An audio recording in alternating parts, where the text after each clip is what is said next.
But a right duty is not to be taken as permission to make exceptions to the maxim of actions, but only as permission to limit one maxim of duty by another.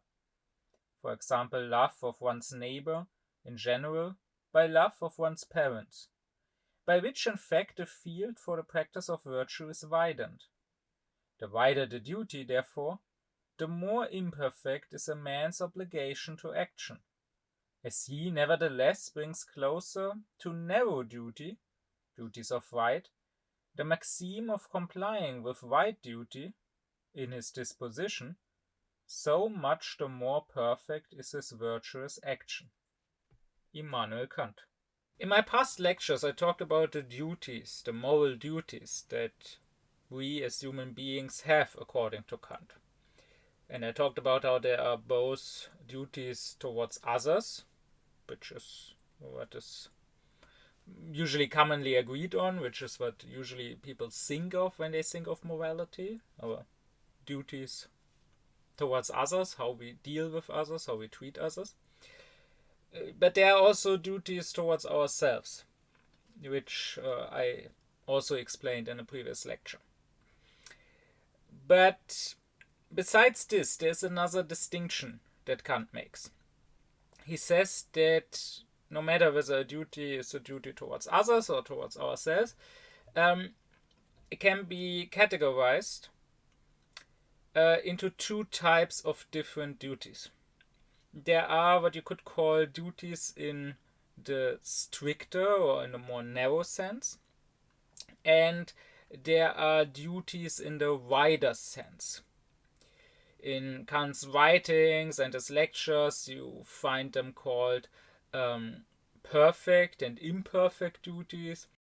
You also find them called at times essential and non-essential duties. And this distinction is what I want to talk about here in this lecture. Generally, or briefly speaking, you could say that the essential or the perfect duties, they are duties that are about not taking something from someone. If you take someone's property, someone's freedom, someone's life, then you are violating these perfect duties. On the other hand, the imperfect or the non-essential duties are about giving something to someone, be it some sort of help, advice, money to the poor, whatever. So these duties are violated by not giving others what they need, not giving others help. While the first duties are violated by taking something from others which is already theirs. These duties you can characterize, as I said, as duties in a strict and duties in a wider sense, because the duties of the first kind, the strict ones, here it is a specific action that reason dictates for us, that reason obliges us to do. Or rather, it is the refraining from an action that reason dictates. In Kant's day, there was this talk of, not just by him, that existed before Kant already, there was this talk of, or this distinction between sins of committing a sin, and sins of omitting, or of the failure to do something. And you could say that violating your perfect duties means actively committing a crime. Hurting someone somehow, stealing, raping, murdering. While violating your imperfect duties, like not giving to the poor, or not helping when someone has an accident and is bleeding out on the street or whatever, here you don't actively commit a crime, but you fail to do a good action that you should have done. Now, the reason why you could say these are duties in the stricter or in the more narrow sense and in the wider sense is this, that when reason tells us not to do a specific crime, not to harm the rights of others, there's really only one way to do it, right? There's only one way not to murder people, and that is by simply not murdering. There's only one way not to steal from people, and that is by not taking what is theirs. So here it is directly clear what you ought to do, or rather what you ought not to do. However, when it comes to the duties in the wider sense, the imperfect duties, reason, let's say, tells us help the poor. Here Kant says it is not so much a specific action that we are obliged to do by reason, by the moral law, by the categorical imperative, but rather it is just a type of actions. We are obliged generally to help the poor, but how much and in what ways, both of that is a matter for our judgment and not a general rule. Like, okay, it would be morally good to help the poor. Let's say I donate money to good causes. But how much should I donate? Should I give 5 euros, 10 euros, 100 euros? Should I give 1% of my income, 10%? When is it enough? And also, where should I donate the money to? Should I help poor people here in my country? Should I help poor people in somewhere in the global south? Should I go to donate it to the poorest people on earth, to the poorest country? Or should I give money at all? Is that the best thing I can do? Or can I help the poor in some other way? Can I do volunteer work in a homeless shelter, in a soup kitchen or something? Or can I get politically engaged, and can I try to influence politics so that politics will help poor people more? Because maybe I think that systematically fighting poverty through different policies will be more effective than me as a singular individual donating some money. And that is the case for all the imperfect duties. Like if I witness a car accident and someone is unconscious and bleeding on the street, reason, the moral law, doesn't directly tell me what action to take. It just tells me what type of action to take. So it is clear that not helping at all, just going my own way and ignoring what just happened and what I just witnessed, that would be immoral. That is clear. But the moral action is just to help. But in what way? That is once again up to my judgment. Like, should I run over and try to do first aid? Or would it be more helpful maybe if I grab my phone and call the ambulance so that they can be here as fast as possible and so that they can help? You cannot necessarily say which specific action here is the most moral. You can definitely say which type of action would be moral, the helping type, but which type of help would actually be most helpful, that is not determined by the moral law as such. That is a matter for our judgment. I need to stress, however, that the imperfect or the non-essential duties are still moral duties to Kant. It's not a cherry on top of morality that you might as well leave out. It's not that you can say, oh, I already didn't steal, didn't murder, and so on, so I'm already a good person and I don't have to help people actively. You do. It is your moral duty.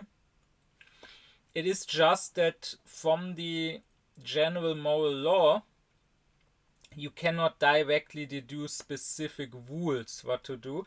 You have to follow your own power of judgment. But that shouldn't be an invitation to take things easy here. Like, you shouldn't tell yourself, oh, okay, I have a moral duty to help the poor, but I donated 50 cents this year already, so I did something for the poor, so that duty is done. I can have mental peace about it because I did my due.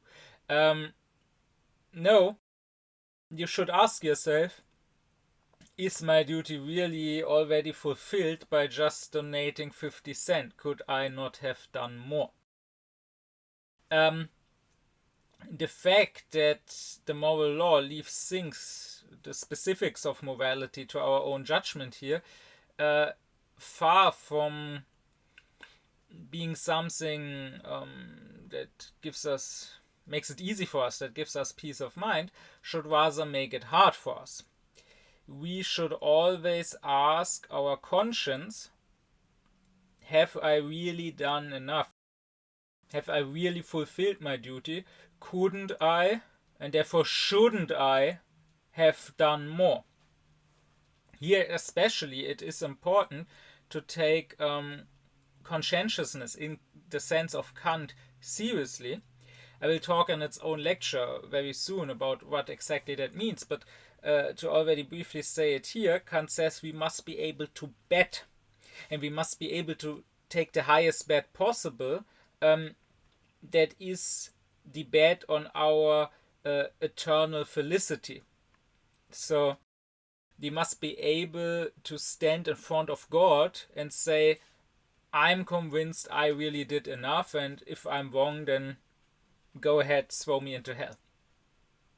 And if you take it like this, I think it's easy to see that we can never really be assured. We can never really be truly convicted that we did enough. So this should not, the fact that these wider duties are wider duties, that they are imperfect duties, this should not be a reason to have mental peace and to take it easy, but rather this should be an eternal thorn in our side. This should be something that makes us always strive for more, always strive for being better. This whole difference, this whole distinction between these two types of duties is very important and very helpful for moral philosophy and for Kant. One important advantage of this is that there can no longer be a moral dilemma. Those are very popular in our time because we live in a time of moral relativism where people believe that there is no such thing as morality, as a clear moral law. And so people love these cases where seemingly you have two moral duties that contradict each other. And so therefore there is no clear right and wrong. Therefore it's not possible to say what you ought to do. That is in fact never the case, Kant says. There can never be a true moral dilemma.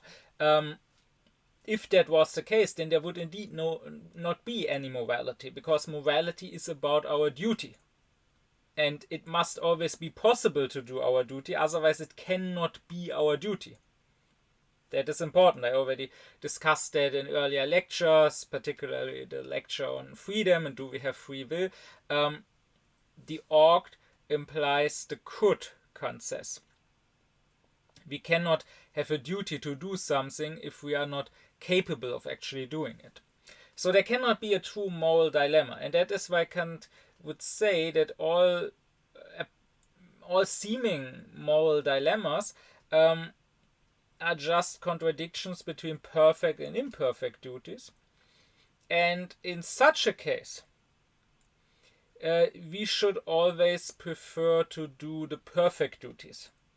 That is, we should first try not to harm anyone's rights, not to sin against anyone by taking what is rightfully theirs. And then second, when we have fulfilled those duties, we can try to actually help. We can try to actively give to other people.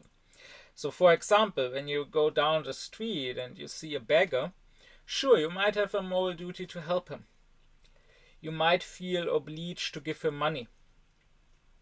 But if you don't have any spare money right now,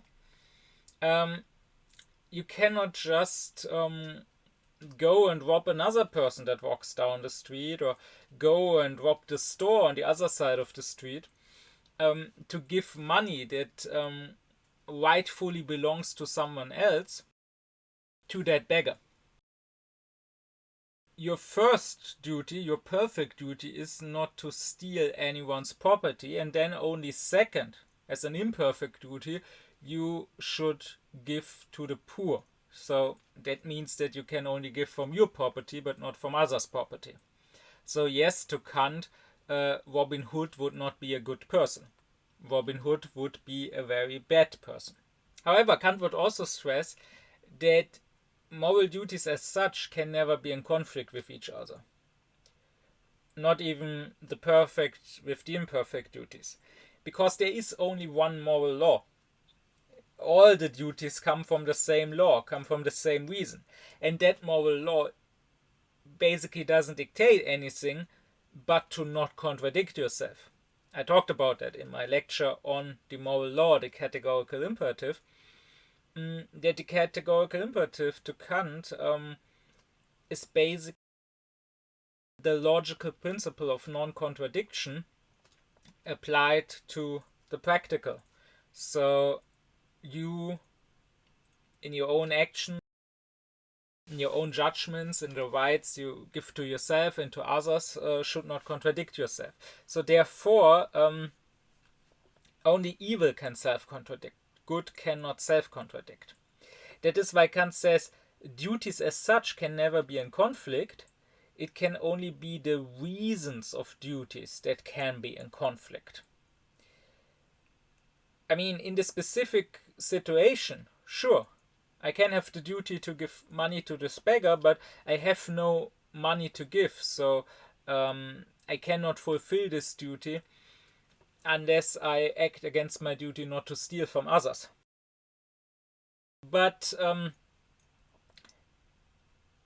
that is more of a subjective than an objective problem. That's more my problem, or the world's problem, than the problem of the moral law.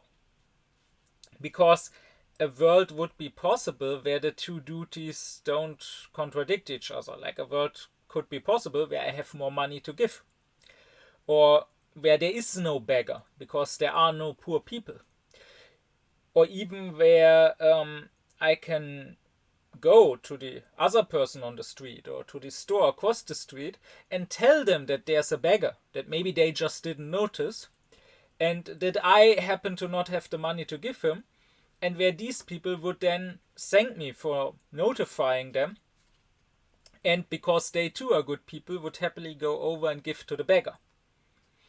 I may not live in such a world, but such a world is possible.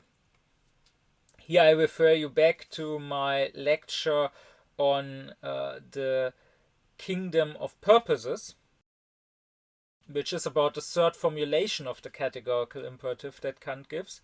And there I describe that, according to Kant, we should act as if our will was a lawgiver in a kingdom of purposes that we inhabit with all other rational beings, with all beings that are capable of setting themselves a purpose.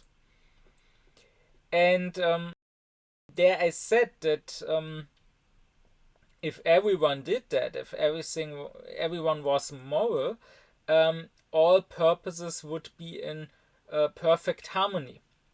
The purposes of people would not get in conflict with one another anymore, and therefore we would have realized the kingdom of God on earth, so to say.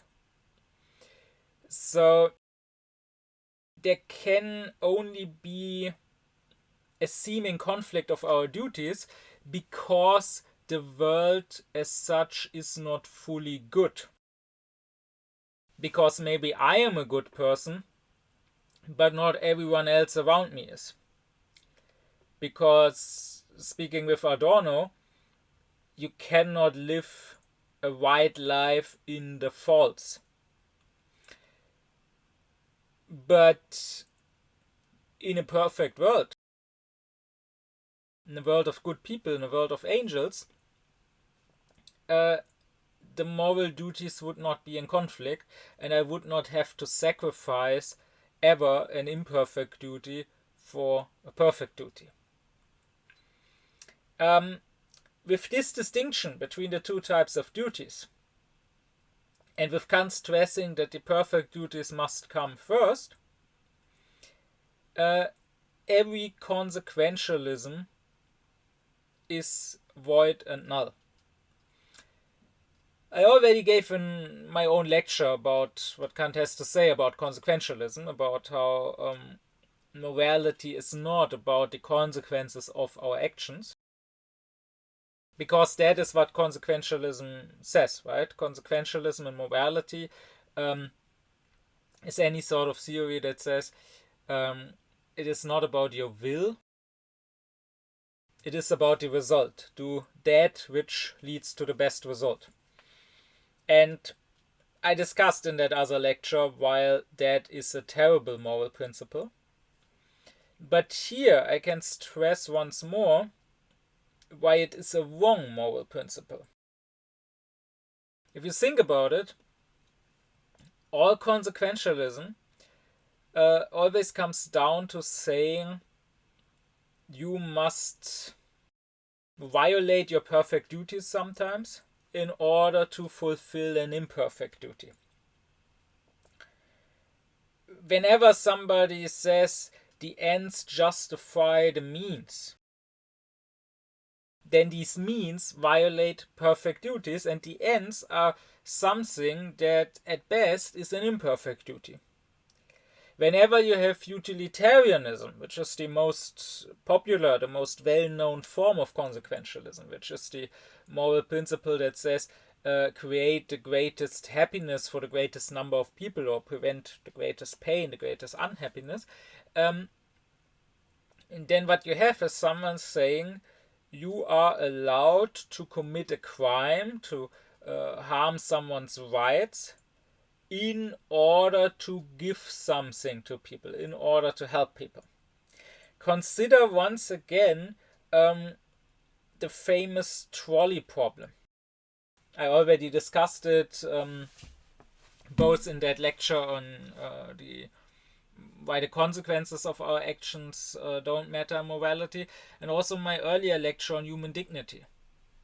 The trolley problem poses a scenario where there's a trolley on some tracks that is about to run over 5 people, and your only way of saving them is to pull some lever so that the trolley will instead go on a different track, where however it would run over 1 person. Now, from a utilitarian perspective, you make a simple calculation and you say 5 people alive is better than and 1 person dead is better than 1 person alive and 5 people dead. Again, I discussed this further in the lecture on why morality is not about the consequences of our action. There I explained what's wrong with that, how you don't really know what these 5 people are going to do afterwards. Maybe they are going to become murderers and you have actually doomed more people than you have saved. Like, consequentialism doesn't work because you never know the consequences of your actions in the long run. But that aside, Kant would say here, we have of course a duty to help people that are in danger. If someone is in danger, we have a duty to save his life if we can. But that is an imperfect duty. If we don't do it, we just failed to do something we should have done, but we didn't actively harm anyone's rights. On the other hand, however, we have a perfect duty not to murder, not to kill an innocent person. And if we do that, it is a sin of committing. We actually did an evil act instead of not doing a good act. So that means redirecting the trolley to save the 5 people but kill the 1 person would mean violating a perfect duty for an imperfect duty, which is precisely what we ought not to do. We first have to fulfill our perfect duties, in this scenario not murder anyone, and then if we can also fulfill the imperfect duty of saving people's life without murdering anyone, then that's great. And I said in a previous lecture that there's another scenario where people see this more clearly. In this scenario, you are a physician in some hospital or something, and you have 5 patients about to die that all need a new organ. One needs a lung, one needs new kidneys or whatever. And there's a 6th person who's completely healthy and who happens to have all the organs the others need. So, should you kill that 6th person and take his organs to save the 5?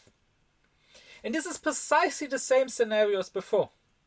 There is zero difference if you are aufklärt enough to abstract from sensuality. Sensually, of course, they are very different. And that is why many people would pull the lever in the trolley scenario, but would actually not kill this healthy person in the physician scenario. Because they are prisoners of their sensuality. But if you abstract from it, if you just think about it, about the underlying principle, then it's the exact same scenario. The scenario is 5 people are going to die, not because of you, but because of some destiny. And you can only save them by actively murdering a 6th person, which otherwise would not have died if it wasn't for you. Well, and here in this scenario, it is very clear to see that, yes, of course, the physician has a duty to help his patients, to save their lives if he can, but not at the cost of murdering someone else. Only if first his imperfect duties are fulfilled, if first he hasn't murdered anyone, then second, if he can do it without murdering, he should also save others' lives. So that is why this distinction is very important for morality, for Kant. But now the question could be how to actually make the distinction. Like, what is the actual difference? How do you know if something is a perfect or an imperfect duty? Well, you go, of course, by the categorical imperative. What exactly that is, I discussed in previous lectures. And I gave 3 lectures on the categorical imperative because to Kant there are 3 formulas of it. So as I stressed there, it is always one and the same moral law. It is 3 different ways of expressing it, of describing it, but they don't actually produce different moral duties. It's always the same law and the result is also always the same. Now, these 3 formulations, if you want to hear about them in more detail, if you want to understand them better, you gotta go back to these previous lectures. Here I will assume that you are somewhat familiar with them. You can make the distinction between the perfect and the imperfect duties by either of these formulas. Let's start with the first and the most well-known. That is the formula that says we should act in such a manner that the maxim of our actions, that is the subjective principle according to which we act, we could also want to become a universal law. that is an objective principle according to which everyone would act. According to this formula, you are violating your perfect duties if the maxim of your action could not possibly be a universal law. That is, if a world in which everyone acted like this was simply not possible, while you are violating an imperfect duty, if what you do could become a universal law, potentially, but such a world, while possible, is not wantable. In the first case, the violation of the moral law is a formal one, because you are acting against the very form of the law. In the second case, it's a material one, because you are doing an action that would be possible as an action done by everyone, but that goes against the actual purposes that human beings have. This might be pretty abstract, so let me give examples. Let's take theft. You see something that you want that belongs to somebody else, you take it. So that is now the maxim of your action, saying, whatever I would like to have, I take, even if it belongs to somebody else. Now ask yourself, what if everyone acted like that? What if everyone said, stealing, making others' property my own property is fine? Then you can realize such a world would simply be impossible. In such a world, property would no longer exist, and therefore stealing would also not be possible, because stealing means that you try to make something which was another's property your own property. I mean, the thief, let's say he breaks into someone's house at night. That means that he is not at his own home right now. He, while being away doing his work as a thief, wants his own home to be safe. He doesn't want it to be broken in. He probably, if he had to assume that someone would break in, he probably would stay at home to defend it and not go on his burglary. And why would he steal at all if he just knows that everyone steals? Like, let's say he steals money. He probably doesn't just want to have the money, he wants to spend it. Let's say he wants to buy a car with it. Well, if everyone steals, he has to assume that his new car will be stolen at the next best chance by somebody. So why would he buy it in the first place? It would not become truly his, because it could in the next second become somebody else's. And even if he did try buying a car, why would the car dealer even be a car dealer? Why would he be willing to sell the car for money? Because what is he gonna do with the money? He knows that whatever money he gets for selling a car could be stolen by somebody else. And even if the money is not stolen, that which he may buy with the money may then be stolen. And why would he buy something with money anyways when he can just steal it? So you can see that stealing can never become a universal law. The thief must want a world where there is such a thing as property, and where property is respected and his own property is safe. And therefore he self-contradicts so much when he makes an exception for himself by not respecting others' property. Now, on the other hand, if you witness a car crash and you see that somebody is unconscious, is bleeding, and you just walk by, you just ignore him. Or if you walk by a river and you see somebody is in there drowning and you just ignore him, you can ask yourself, what if this became a universal law? That is, what if nobody ever helped others in danger? What if all people just walked away ignoring the person that is about to die? And here you can realize that such a world would be possible It is not self-contradicting. But you cannot want, and nobody can want, to live in such a world. Because if you yourself were drowning or were having an accident, you would certainly want others to help you. And thereby you can say that not stealing is a perfect duty, and helping others in danger is an imperfect duty. And the same is true for the duties towards oneself, which I again discussed in a previous lecture. I said there that, for example, for Kant, suicide is immoral. You ought not to kill others, but you also ought not to kill yourself. And here Kant would say this is a perfect duty. Because why do people commit suicide? Usually they do so because they are deeply unhappy, like they may be depressed. That means they feel some sort of pain in their life and they want to end the pain, and that's why they end their lives. And that is a self-contradiction, Kant says, because pain has a purpose in nature. Pain is not something that is just bad and we would be better off without it. Rather, Kant very much believes that nothing in nature is just bad or wrong. Everything in nature has a purpose.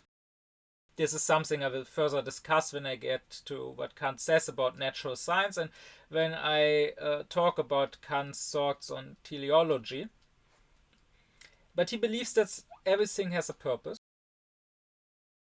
And the purpose of pain in nature is to preserve life, right? Pain warns us that there is some sort of danger for my life, for my health, for my well-being, and is there to push us into preserving our health, our well-being, our life. So if I accidentally put my hand on something hot, on the hot hearth,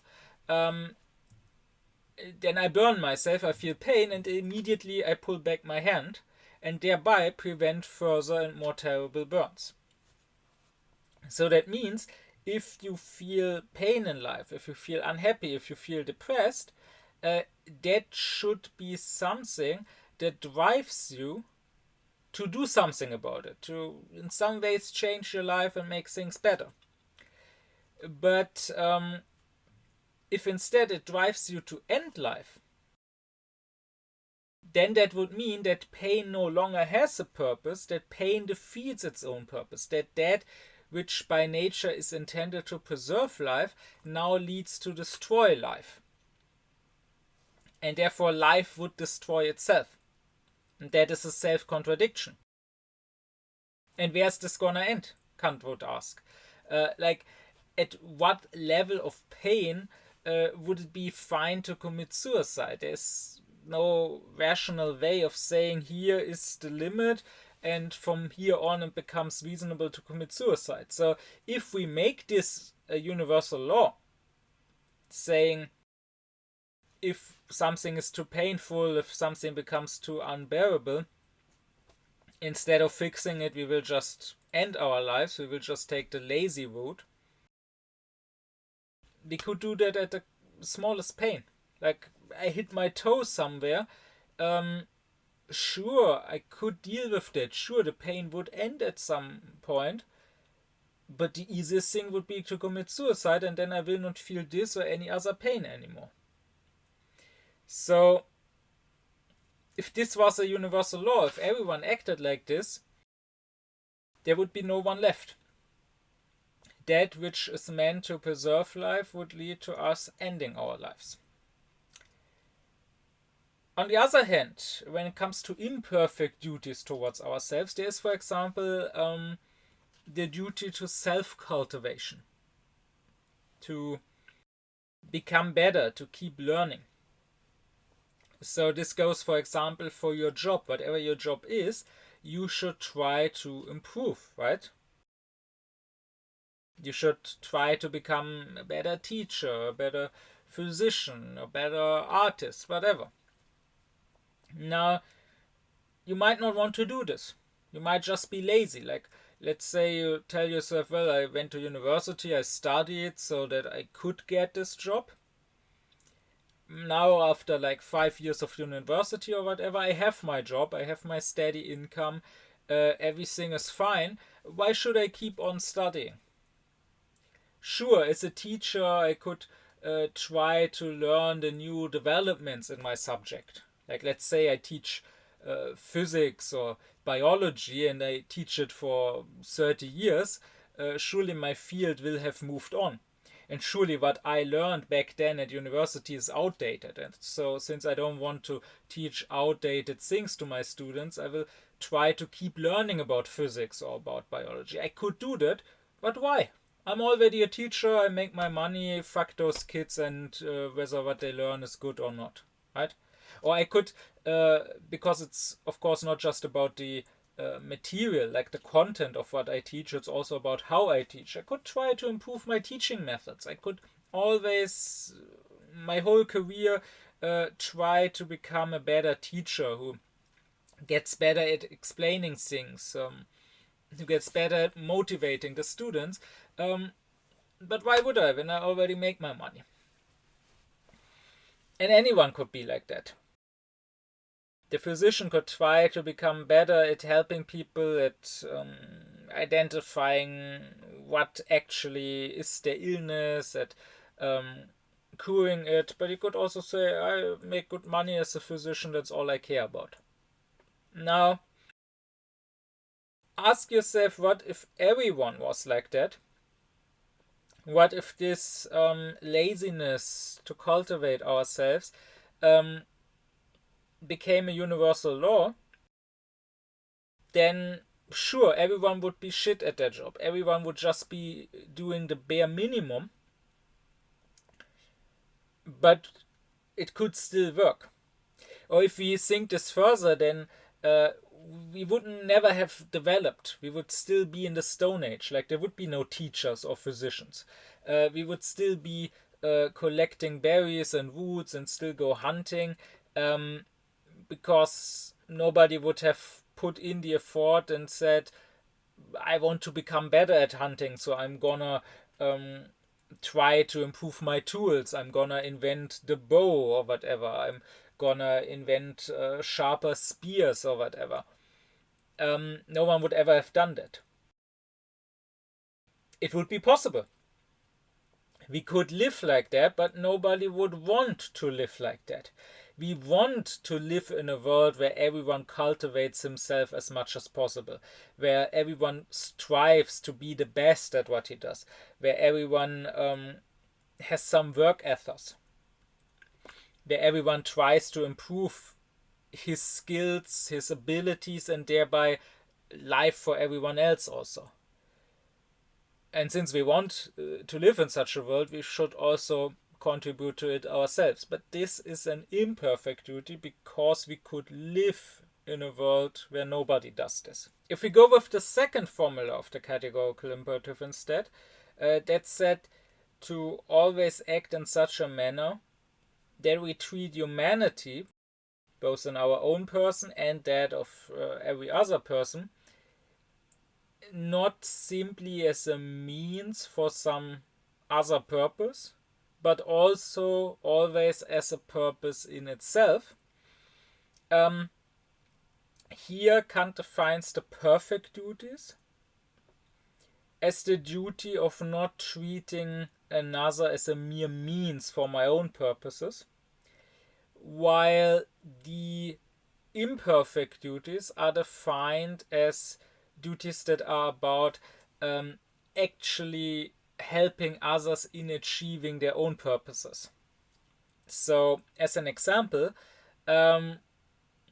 if you enslave someone, that would be against the perfect duty, because here you're not only not helping that someone to achieve his own purposes, whatever those may be, but rather you are subjecting that person completely to your own purposes.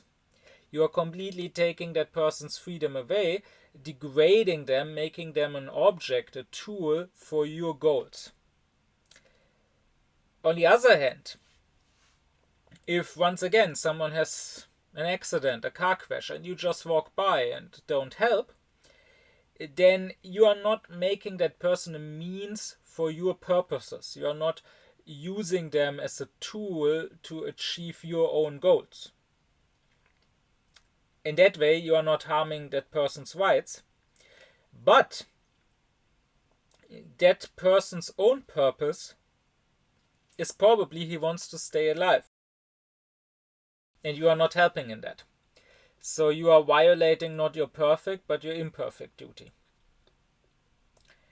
And finally, the third formula of the categorical imperative, the formula that says that we should consider our will to be the giver of a universal law in a kingdom of purposes.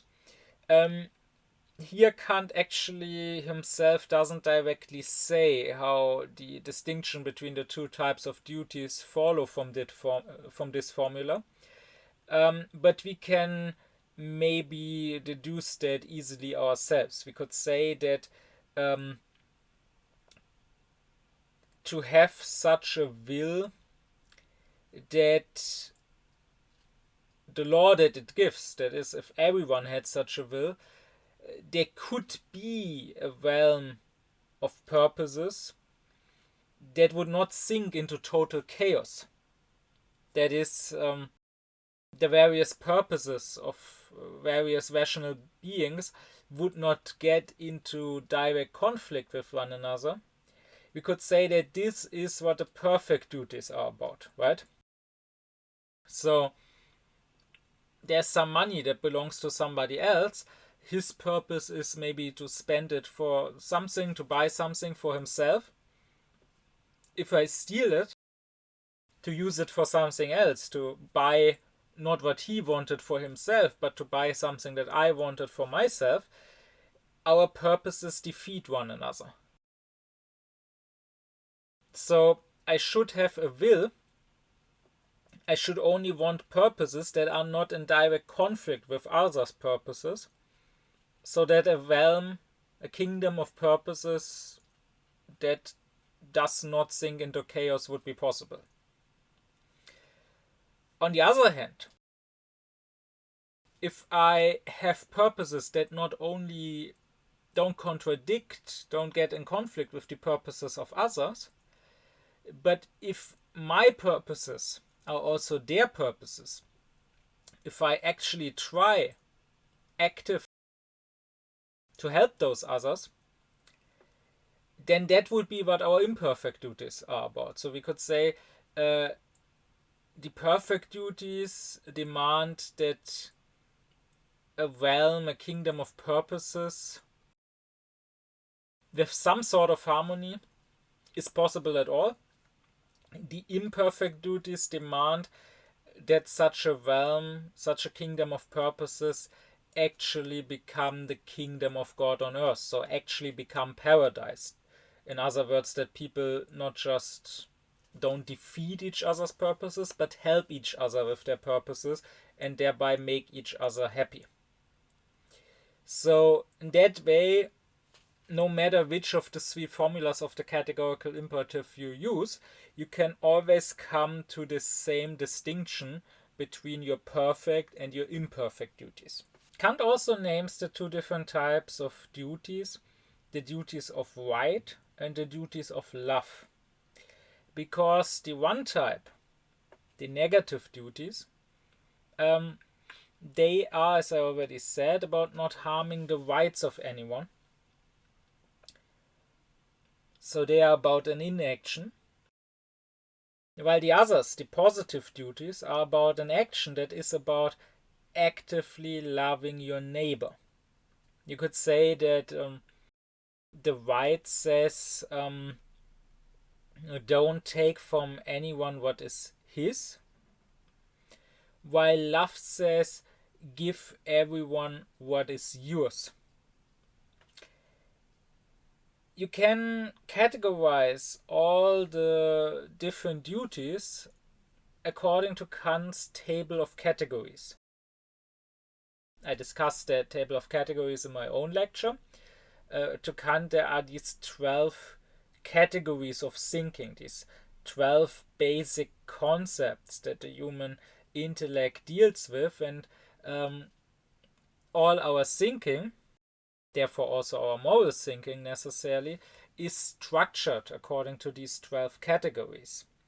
And to Kant, it is very important to science that you are architectonic in science, not just rhapsodic. This also I discussed in its own lecture on Kant's scientific method, the architectonic.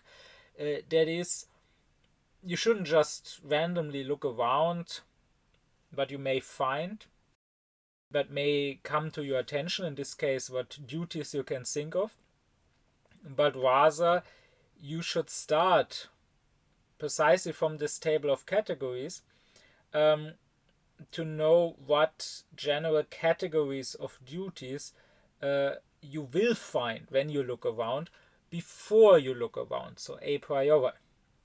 Well, how does Kant categorize the duties then? He does so according to the categories of relation. Those are the three categories of substance and accident, of causality and of community. Again, I explained all of that in the video on the table of categories. So the duties of substance to Kant are the duties towards ourselves, both the perfect and the imperfect duties, because to him they are all about our substance. The perfect duties are about keeping, sustaining our substance. For example, don't commit suicide, don't self-harm. And the imperfect duties towards ourselves are about improving our substance. You could also maybe say they are about the accidents of that substance. So, for example, cultivate yourself, perfect yourself. Now, the second category, the category of causality, corresponds to the duties of rights towards others, Kant says, because this is basically about letting others be in their causality, not hindering their causality from having an effect. Right? If I steal from someone, he can no longer use that money to buy whatever he wanted to buy. If I actually kill someone, his causality in the world has completely ended. He cannot affect the world at all anymore. So all these perfect duties towards others to Kant are basically about letting the others be in their causality. The imperfect duties towards others, on the other hand, that is the duties of love, they are about being in active community with the others. Because if you think about it, the perfect duties could be fulfilled by simply not interacting with others. You could leave society, you could go live on a lone island, and that would mean you would not harm anyone's rights. You would not steal or rape or murder simply because you're not interacting with other people at all. But the imperfect duties, let's say to help those in need, cannot be done by just not interacting with them. And so Kant would say it is not enough to not harm anyone's rights, so therefore you're actually not a good person if you run away from society, if you just abandon society and just let the world burn. Okay, sure, maybe you haven't actually poured oil into the flames yourselves, you have not actively taken part in the burning, but letting the world burn is not a moral act. No, you ought to be part of society, you ought to seek some sort of closeness to other people, to live in community with them and to actually help them improve their lives. To Kant, we live as rational beings in this invisible kingdom of purposes with all other rational beings. I discussed that in the lecture on the kingdom of purposes, that to Kant there are these two kingdoms, two realms. There's the kingdom of nature, that we can see, that we can touch, this physical realm that is under natural laws. And then the rational beings are in this kingdom of purposes that we cannot see or touch, we can only think it, not perceive it, where we set the rules, where we set the laws ourselves, where we decide what our purpose is to be. And Kant says that there is a parallel between those two kingdoms. That is actually quite important in his philosophy. Again and again there are these parallels, these parallel structures, these analogies. And I keep stressing that because I want to stress that Kant's philosophy is an organic whole. You cannot just therefore accept part of it and reject another part. That would be like tearing an organ, tearing the heart out of a living being. You will then neither have the whole living being nor the heart, because the heart will also die if it is teared out of the whole. To Kant, the laws that govern these two kingdoms are actually similar, because he says the natural kingdom is governed by the law of attraction and repulsion. I will get into this more when I get to what Kant says about natural science. And in the kingdom of purposes, that is in the moral and the practical realm, Kant says there are reverence and love. The duties of right are more about reverence and reverence for people's rights, and the duties of love are about, well, love. And these two are similar to the natural powers of repulsion and attraction, because having reverence for someone means taking a step back respectfully, right? Giving that other person space. While love, on the other hand, means coming close, actually seeking closeness with that other person. It is not always easy, Kant would say, to strike the right balance between the distance that we should have towards others out of reverence, and on the other hand, the closeness we should seek out of love. I mean, too much distance might seem cold and uncaring, but too much closeness might be too much. It might be indiscreet. It might be overbearing. I mean, consider some friend of yours. Let's say a beloved person of that friend dies, like his wife or his parents or whatever. What should you do in that situation? It might be an act of reverence not to push yourself onto that other person. I mean, maybe he's dealing with enough already. Maybe he doesn't also want to have to deal with you. Maybe if you were to call every day, to check on him every day, to try to constantly talk to him about his loss, that would only make it harder for him, because it would be a constant reminder of the loss. Maybe after some weeks, some months, he already somewhat got over it, but since you keep pushing, you keep asking, how are you? You keep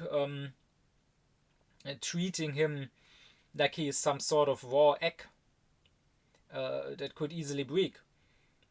Maybe that will somehow trigger him. Maybe that will make things harder for him. So here in this case, it might maybe be good to not be too loving, to not push yourself too much onto the other person, but to keep some distance out of reverence. On the other hand, if you only do this, if you try to be too tactful and leave him completely alone, that maybe you would be there if he called you, but you don't call this person in order not to tear up any wounds, in order not to trigger him in any way, then he might actually feel that you are an uncaring friend. And he might actually wish for you to call him, to check on him, to see how he is doing. In other words, to come a little closer and show a little more love. So it can be difficult to strike the right balance, to be loving, be there for others, but still be tactful, still respect their boundaries. Again, Kant would say the perfect duties always come first, so better be a bit too tactful, better be a bit too distant, but don't harm anyone's rights, than pushing yourself on others too much. But the ideal would be finding the right balance. And that right balance is what Kant calls humanity. So, unfortunately, in English, there are no two different words. Like, we also talk about humanity when Kant says morality is about having reverence for the humanity in every person. But here he uses the German word Menschheit. This humanity I'm talking about now, so this right balance between reverence and love, that he actually calls Humanität in German. So that is the old Latin, the old Roman virtue of humanitas. Kant would say that having manners is about at least appearing as having this sort of humanity, right? This is what manners try to express. Let's say I write a letter to someone and I use some respectful phrases. Like I say, dear Mr. So-and-so, dear Mrs. So-and-so. Maybe that person is not actually so dear to me. Or I end with regards, with high regards, or I end with respectfully yours, or whatever. Maybe I don't hold that person in such high regard. Maybe I don't have such high respect for that person. But I'm expressing it nonetheless. So manners try to express some sort of reverence, some sort of respect for the other. But at the same time, having manners also tries to express some sort of love, that is some sort of care. Like it is an act of manners to ask, how are you? Maybe I don't actually care that much about how the other person is, but I act as if I cared, if I act with manners. And so, having good manners to Kant would mean acting as if I had this humanity, acting with a balance of reverence and love, distance and closeness, being tactful but not careless. But manners are something on the outside. Manners are only the appearance, only the facade. I can, of course, have good manners without having the true humanity. The true humanity is about what's on the inside. It's about my actual will. And of course, I should try to cultivate not simply manners, but actual humanity. Kant would also say that the highest, the most perfect balance of reverence and love is found in friendship. That is what friendship means to Kant. Because you can have reverence without love, You should have that for every person, right? You should treat every human being, because of his humanity, with reverence, respecting his dignity. And you can have also love maybe without having much reverence. Like you can have love for those that you don't consider equals but that are under you, like your children. Or you can even have love for non-human beings, for the animals. But in friendship, you have both reverence and love in equal measures for the other person, Kant would say. And from that it would of course follow, since he defines friendship in that way and since he defines humanity in that way, that even though he himself never outright states that, friendship is the highest expression of humanity. However, Kant also somewhat laments this, as noble and as beautiful and sublime a thing as friendship is, it also is sort of testimony to human wickedness that we even have friends. Because if one person is your friend and others are not, it means that that one person is more important, is dearer, is closer to you than the others, and that you can trust that one person more than all the others, all the random strangers. A nation of angels would not know friendship, because if everyone was equally good, everyone could revere and love each other equally, and everyone could trust each other equally, so you would not have to distinguish anyone exceptionally and say, I prefer to be with this person, or I prefer to talk with this person, or to open up to this person over others.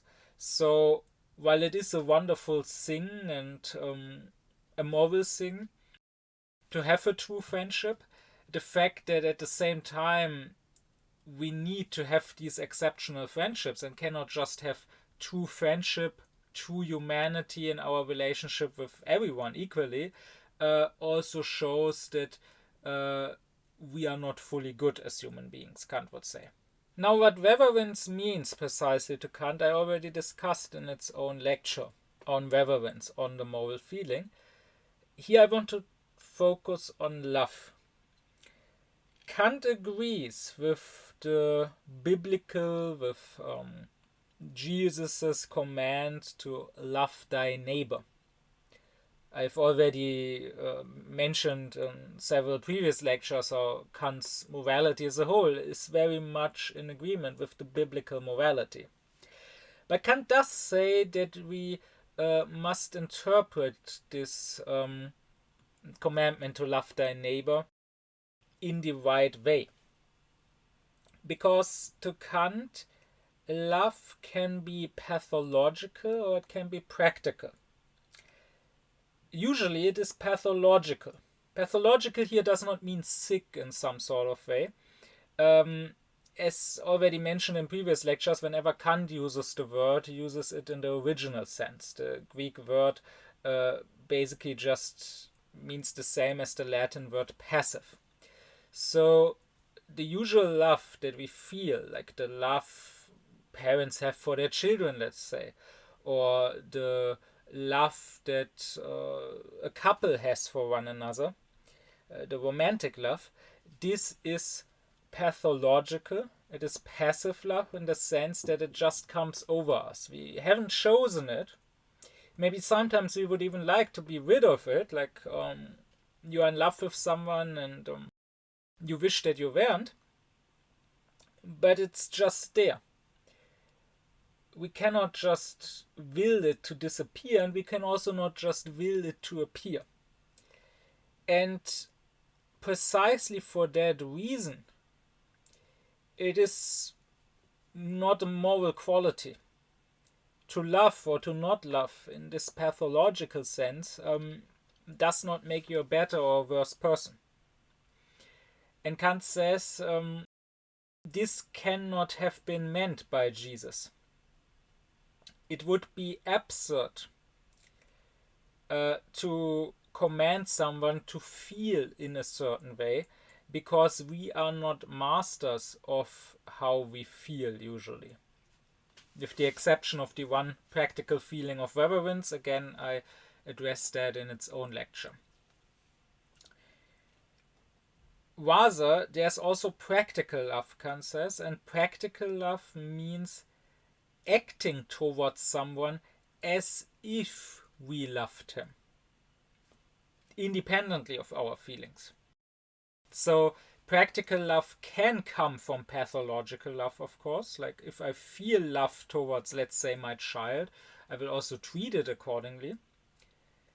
But practical love can also be practiced without pathological love. So even while not loving a person, while from the point of feelings being indifferent or maybe even hating that person, I can still make myself act lovingly towards that person, act as if I loved that person.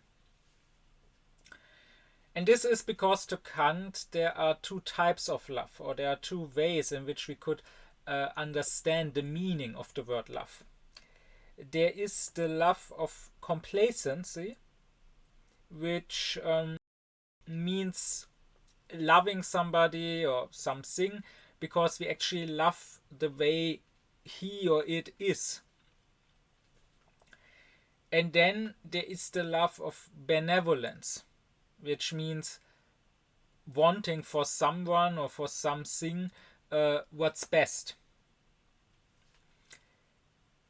And this love of complacence, again, is not something that we can be commanded because it's a feeling. We cannot be commanded to feel it. But the love of benevolence is about how we act towards someone, and that we can be commanded to have. So Kant would say that we cannot have the love of complacence for everyone, because there are certainly people that we will be very much discontent with, that we may even despise. But still we can want for these people what is best. We can still have the love of benevolence for them. And only this can be meant in the Bible, Kant would say. It cannot be the demand to feel complacence towards everyone, even towards the most wicked, the most evil people. And especially a holy person, especially God himself or Jesus himself, cannot possibly feel complacence with everyone, cannot possibly be content with everyone and happy about the way they are. In fact, the Bible shows that, right? Jesus certainly did not have the love of complacence against everyone. Certainly not towards the people that he was driving out of the temple, towards those moneylenders that misused the temple. But God, what Jesus has for everyone and what we should have for everyone, is this love of benevolence. And Kant would say that the duties of rights, the perfect duties, they are actually about complacence, so not with the people as they are, but with the moral law. So since we, so to say, like the moral law, since it is something good to us, we will follow it and therefore have reverence for people's rights. But on the other hand, we will help people, we will actively do good things for people, not because we necessarily like them the way they are, not we necessarily are content with them, but rather because we have this love of benevolence.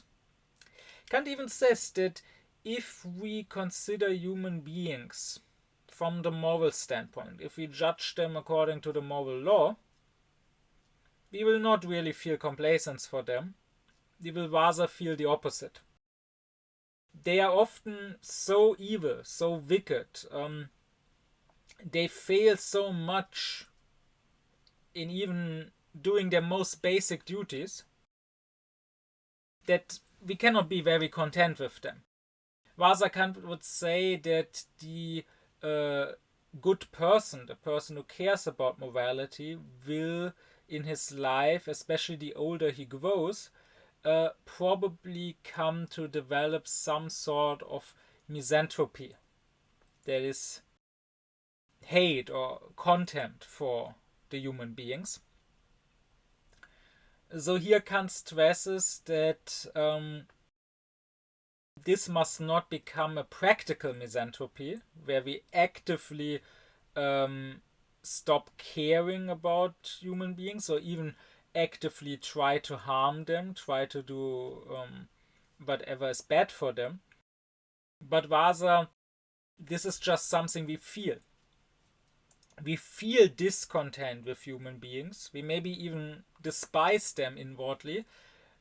But that does not stop us from still acting with this love of benevolence, from still trying to help them however we can. It may, however, drive us, since we cannot love them. Now I'm talking about the love of complacence, not the love of benevolence, because in that way we can always love them.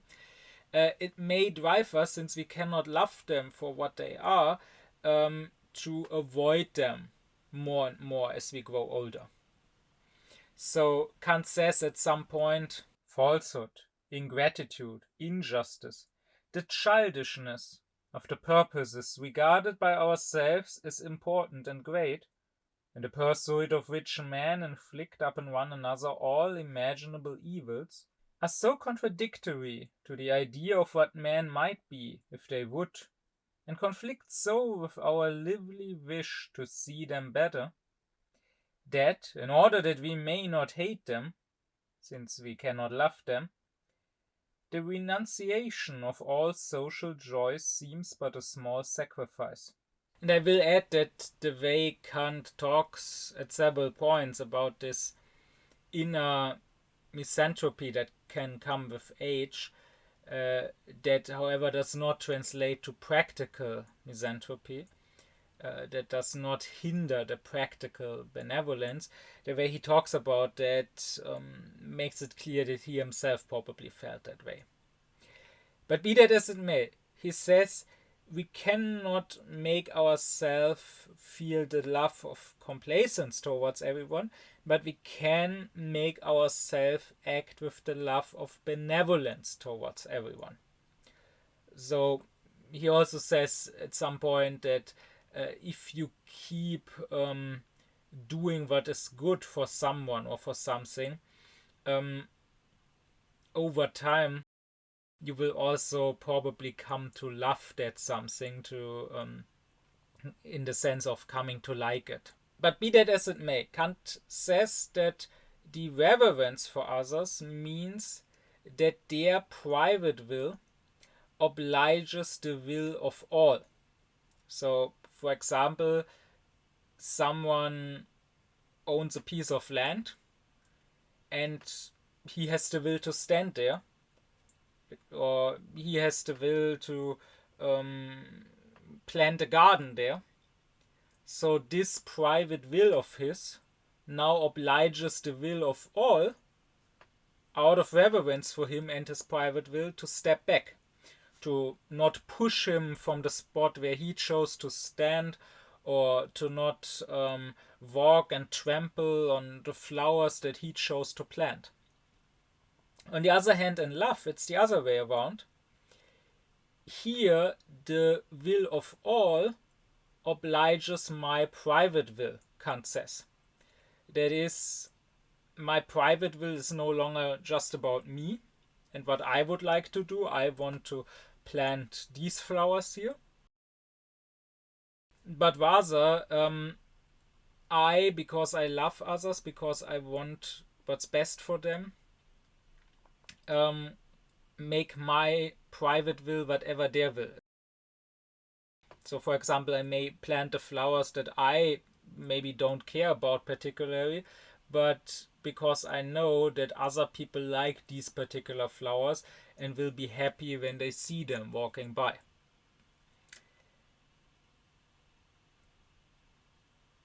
So what we should have for others. And what, according to Kant, Jesus meant when he said, love thy neighbor, is we should treat them with the love of benevolence. It is, however, important to understand this right. I mean, benevolence literally means wanting good, right? The bene is the good and volentia is the will or the wanting in Latin. Also in German, Kant basically says the same thing. He calls it die Liebe des Wohlwollens. Wohl means well and wollen means wanting. So the love of well-wanting. While the other, the love of complacence, he calls die Liebe des Wohlgefallens. The love of well-liking. So this is about well-wanting, wanting what is good for the other person, but this has to be understood in the right way. Because it of course does not mean to Kant that to the greedy person I give money, and to the person who is power hungry I give power, and so on. Wanting what is good for others, wanting to help them, does not necessarily mean giving them whatever they happen to consciously desire right now. Rather, moral benevolence means wanting for others to aufklären themselves, meaning wishing for them to become true human beings, true rational beings.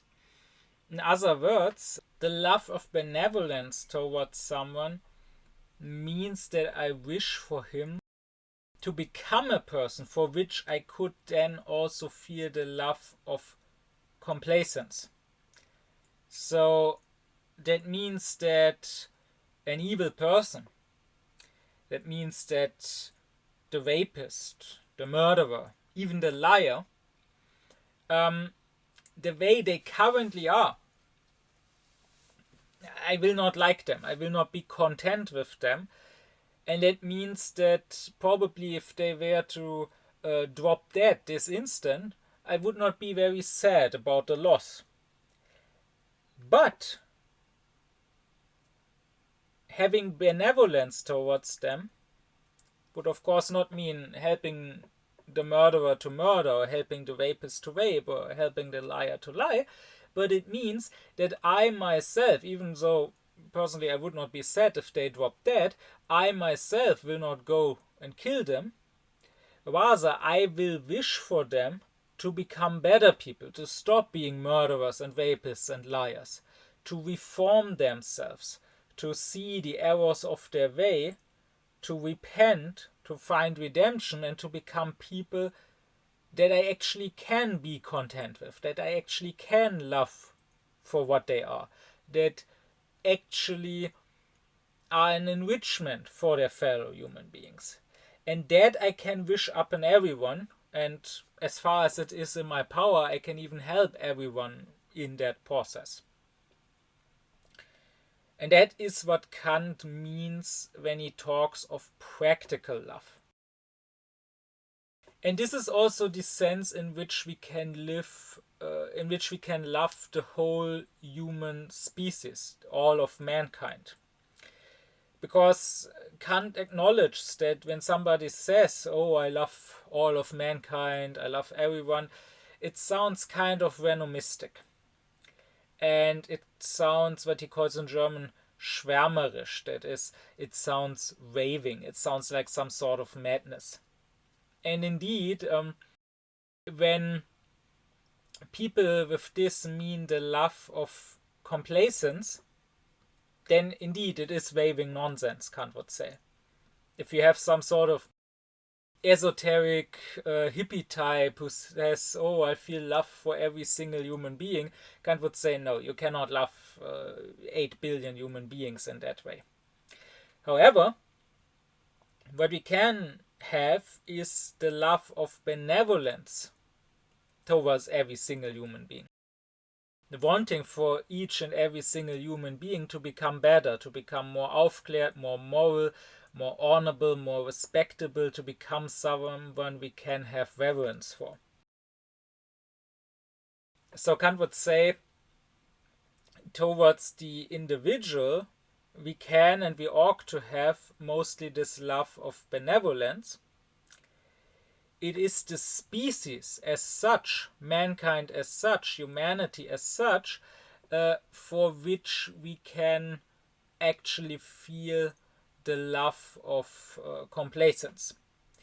So he would say not necessarily for the species as it is currently, because if we look around at the current human species, it's not so lovable, with all the wars going on and the oppression and the genocides.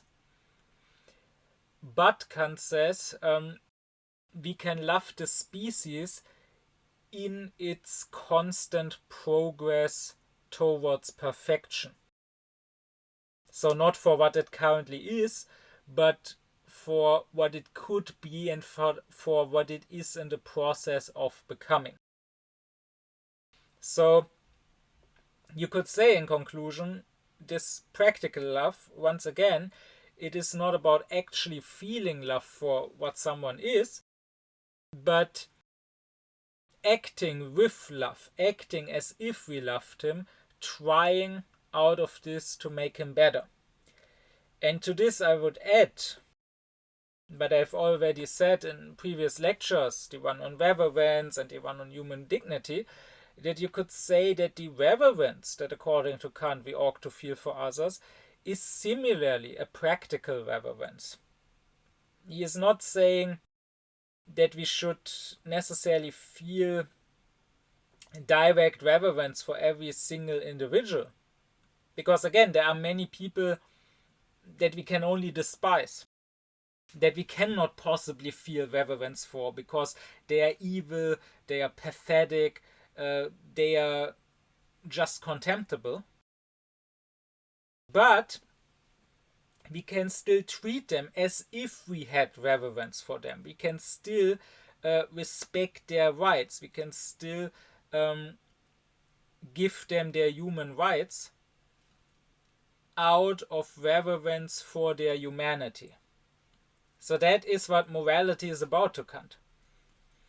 Act towards others in your practical actions as if you had reverence for them, as if you had love for them, not because you necessarily have reverence or love for this empirical individual, for what Kant calls the homo phenomenon, the human being as he appears in the sensual world, but because you have reverence and also you have love for humanity, the supersensual humanity that you can think, for what Kant calls the homo noumenon. I will add to this that this distinction between these two types of love also applies to self-love. Self-love too can be, according to Kant, a love of benevolence or a love of complacence. And here he says benevolence everyone has towards himself. Everyone wants for himself what's best, or at least what he thinks is best. But of course not everyone feels this love of complacence towards himself. And here again, the love can be pathological or practical. People can, of course, feel pathological love of complacence for themselves. That is, they can be content with the way they are because they think, oh, I'm very successful, or I'm very attractive, or I'm very popular, or I'm very rich, and that's something I find good about myself. But at the same time, everyone can also find many reasons for being pathologically discontent with himself. Everyone can also find something that is wrong about himself. And here I want to stress once again what I have already said previously, what I've already said in the lecture on the duties towards ourselves, that nowadays there's a lot of stress about self-love and how important it is to learn self-love, but usually this is disconnected from morality, and usually people just mean some sort of pathological self-love. And that is why it usually doesn't work. Because when a person feels bad about themselves, when a person doesn't love themselves, because maybe the person says, "Oh, I'm too fat, I'm unattractive, or I'm too clumsy, or I'm too dumb, I'm not educated enough, so I cannot love myself," then they get told, love yourself for who you are. But I mean, in a way, they are right, even though the reasons they give might be wrong. In a way, they are right. What they are is pathetic and not lovable. What they are is a pathetic nothing. And now what they get told is, stay a pathetic nothing, but learn to love this pathetic nothing. But why should we love a pathetic nothing? No, what those people should rather do is to learn to not care about that which doesn't matter. That is anything that is just in the sensual world. It doesn't matter. It doesn't determine my worth, how attractive I am, or how successful in my job I am, or whatever. What matters, what determines my worth, is my moral character. Indeed, I even become more worthless if I care about things which don't matter for my worth. It is already a mark of an evil person to care about anything else except my own goodness, except my own rationality. If I say, "Oh, I'm a perfectly good person, my conscience is clear, I never do anything wrong," and still I hate myself because, let's say, I'm unattractive, I'm too fat. Or if I say, more realistically, I don't know if I'm a good person or not, maybe I'm not a good person, but I don't care about that so much. What I hate myself for is, once again, let's say, being unattractive, being too fat, then I'm a bad person. Because I say that, to me, there is a higher measurement than reason. To me, because reason only cares about my morality. According to rational considerations, according to rational reflection, if I am good, I am worthy, and if I'm not good, I'm unworthy. And I can't be unworthy if I'm good just because I'm not attractive or whatever. So if I care about that, then that alone proves that I'm unworthy. That alone proves that I'm not a good person. So, if anything, I should despise myself for even caring about such things as my attractiveness or my success or my popularity or whatever. I should only care about my moral character. And I'm speaking here both from philosophical reflection as well as from experience. That is, experience what actually helps people when they are not content with themselves, if they have no self-love and so on. This is what is actually needed. We don't need to try to talk such people who may hate themselves, who have pathological discontent with themselves. We don't have to try to talk them into somehow loving with themselves, into somehow having this love of complacence for themselves as they are.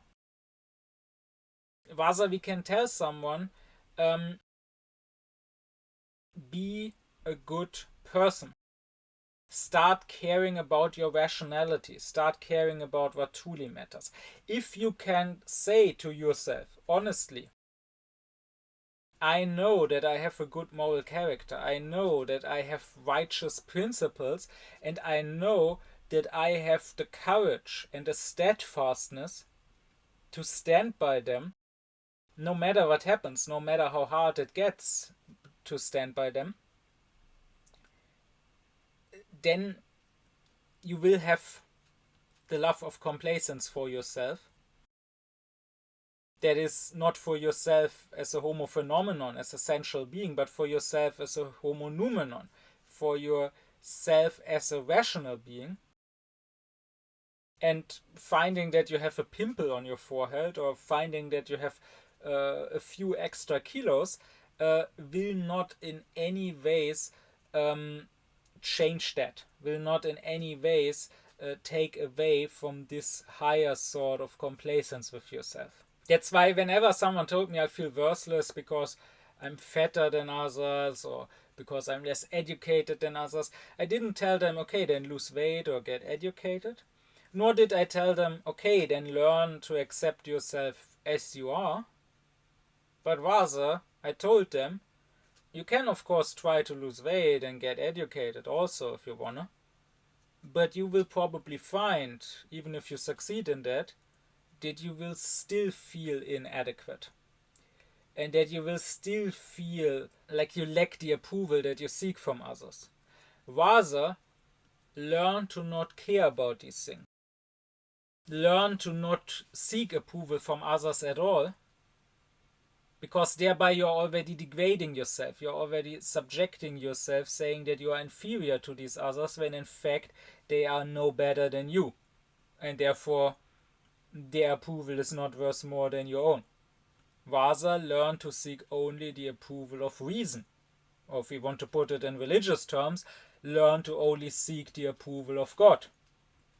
Learn to only care about being a good person. Yet another way Kant distinguishes the two types of duties is saying that the perfect duties are duties of obligation and are done out of righteousness, while the imperfect duties are duties of charity that are done out of grace, or once again you could also say benevolence.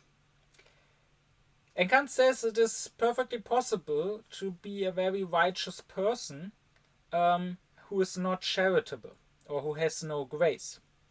You can, for example, imagine someone who is stingy and who never gives to the poor, not even a single cent, who is always like, no, they should work themselves, that's not my concern. Who never give gifts, who never gives to even to his own close family when they are in need. And yet that person could still be righteous, in the sense that yes, he is stingy with his own money, but at least he doesn't steal anyone's money. He also doesn't trick or swindle anyone to get more money. He is a righteous businessman. And he may, if he lends money to someone, he may demand it back on the date that was agreed on. He may not grant a single extra day, even if the other person begs him and says, oh, I'm poor, I need some more time to get that money back. If I pay you back now, it will ruin me. He may say, no, we agreed on this date, so you have to pay, or otherwise I will sue you. But he himself, when he agrees to pay back some money, when he lends money somewhere, may pay it back exactly on time. Such a person would be righteous, even though he would never do charity. He would do his obligations, but he would not act with grace. And Kant says that such a person, of course, cannot really be loved, because it's not a nice person, it's a very cold person. Indeed, we could even hate such a person, Kant says. For example, the poor guy that lends some money from him and is now forced to pay it back in time can very much hate this person. But we cannot truly despise this person, because after all, he is righteous. He never harms anyone's rights. Rather, despising or holding in contempt, that is something that is reserved for those people that act against others' rights, Kant would say. Kant would say, however, that only doing our duties of love on top of the duties of right gives us some sort of merit. Because simply doing our obligation, but not on top of that acting with kindness, not doing any charity, does not give us merit. I mean, it would simply be absurd and laughable if someone were to say, "Oh, I'm such a good person. I'm a hero. You should applaud me for how good, how noble, how heroic I am." If all he does is, and all he has to show for it is that he never stole from anyone, or that he never lied to anyone, or that he never murdered or raped anyone. I mean, that is the bare minimum. Doing all of these things, or rather not doing them, simply means, Kant says, that you are not guilty. But it doesn't mean that you have any merit. Only if after that, after not harming anyone's right, you also go out of your way to actually help others, to be kind, to do charity, only then do you earn some sort of merit.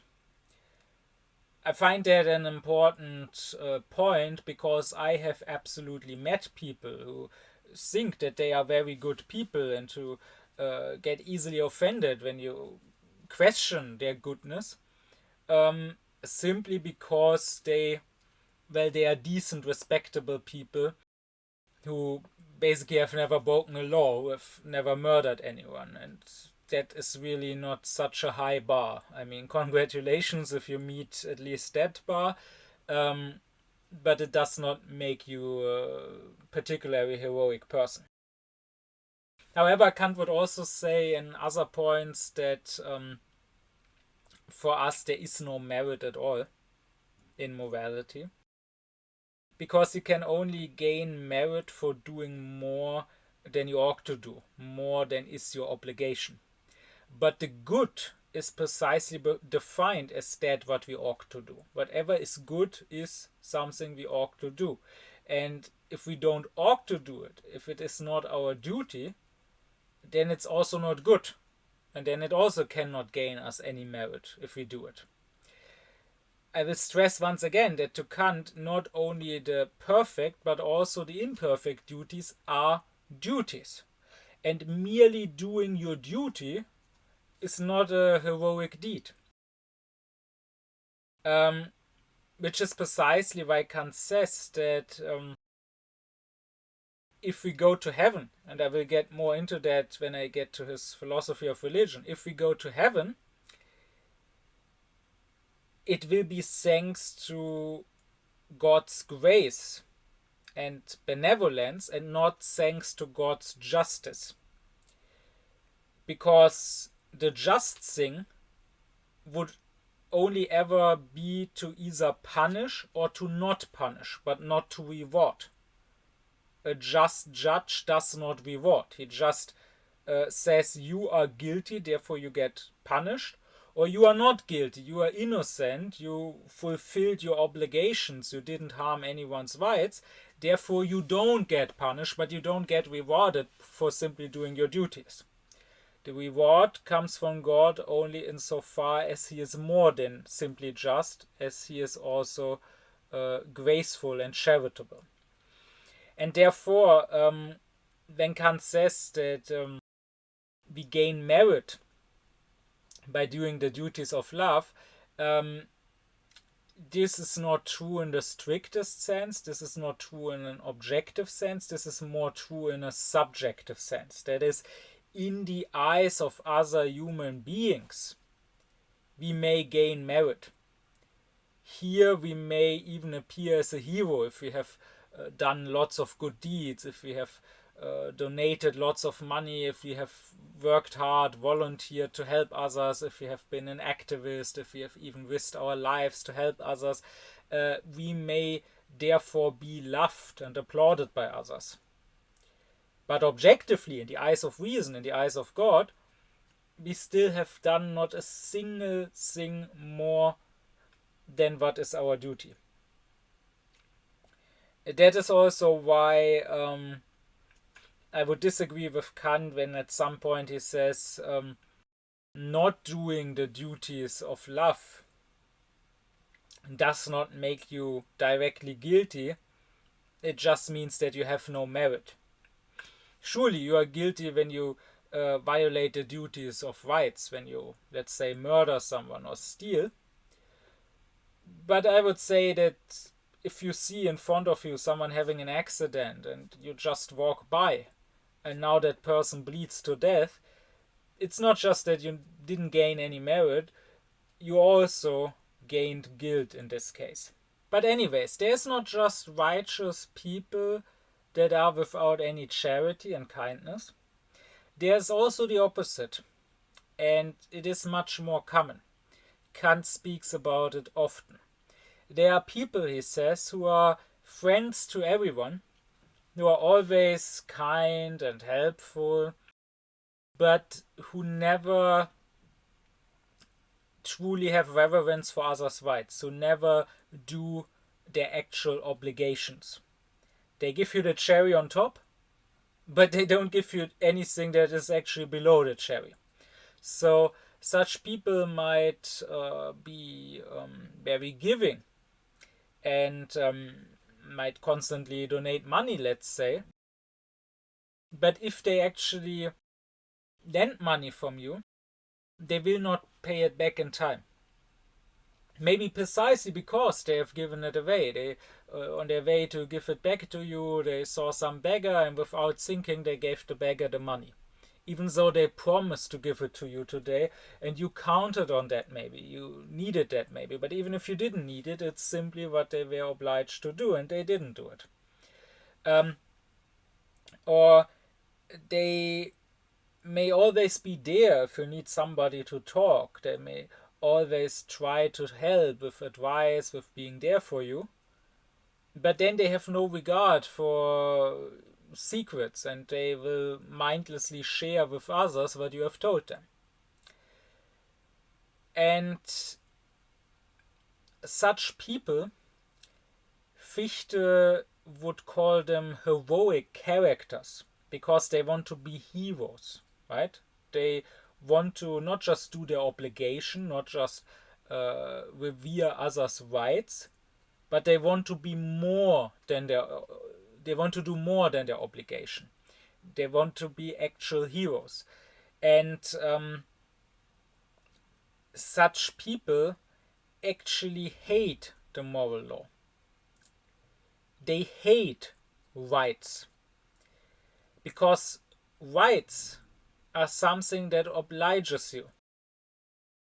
When another person has a right to this thing because he owns it, when he has a right to this money because you owe it to him, when he has a right to live simply because he's a human being, then that puts some sort of force on you if you are a moral being. And at the same time, you don't earn any merit by respecting that right. You simply become not guilty, but it's not something that you can be applauded for or get a pat on the back for. So these heroic characters, they actually don't want to submit to the moral law. Rather, they want that they themselves,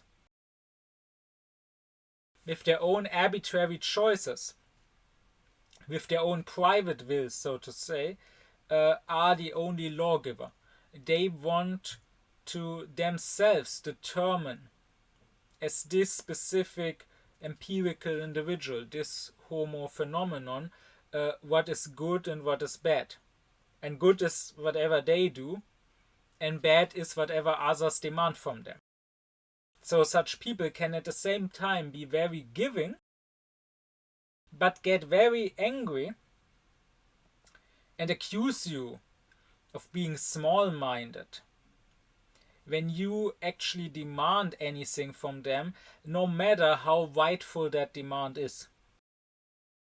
Like, such people may give out money freely, they may donate, they may invite you to dinner and pay for you, they may give expensive Christmas gifts, but then maybe one time you gave them €5, like you invited them maybe to dinner because right now they didn't have the money, but you agreed that they would give you back the €5 in a week, and then maybe you remind them a month later that they still haven't given it back, and they will just get angry at you and will say, oh, it's just €5, don't be like that, don't I do enough for you already?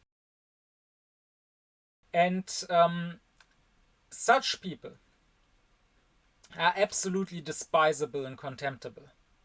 There's nothing moral about them at all, as heroic and as friendly and as kind as they may appear.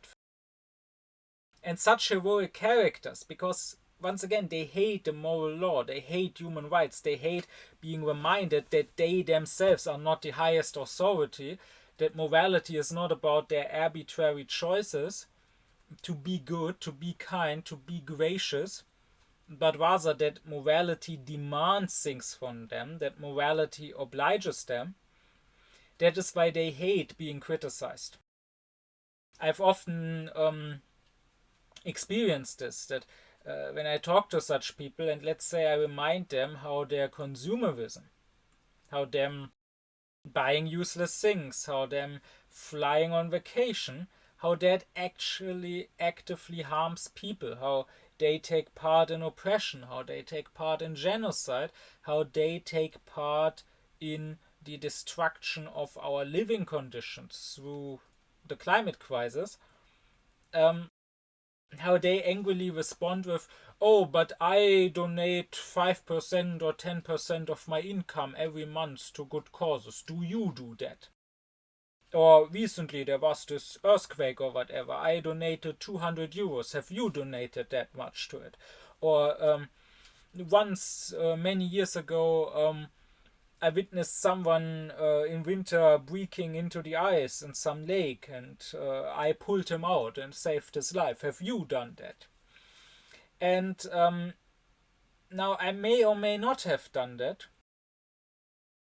And let's say you haven't done it, then it's still an open question why you haven't done it. Have you not done it because you lacked the goodwill to do it, or simply because you had no opportunity to do it? Like, maybe you simply never witnessed someone breaking into the ice, but you would have pulled a person out too if you witnessed that. Or maybe you didn't donate so much money because you're poor and cannot donate, but if you had the money, you would.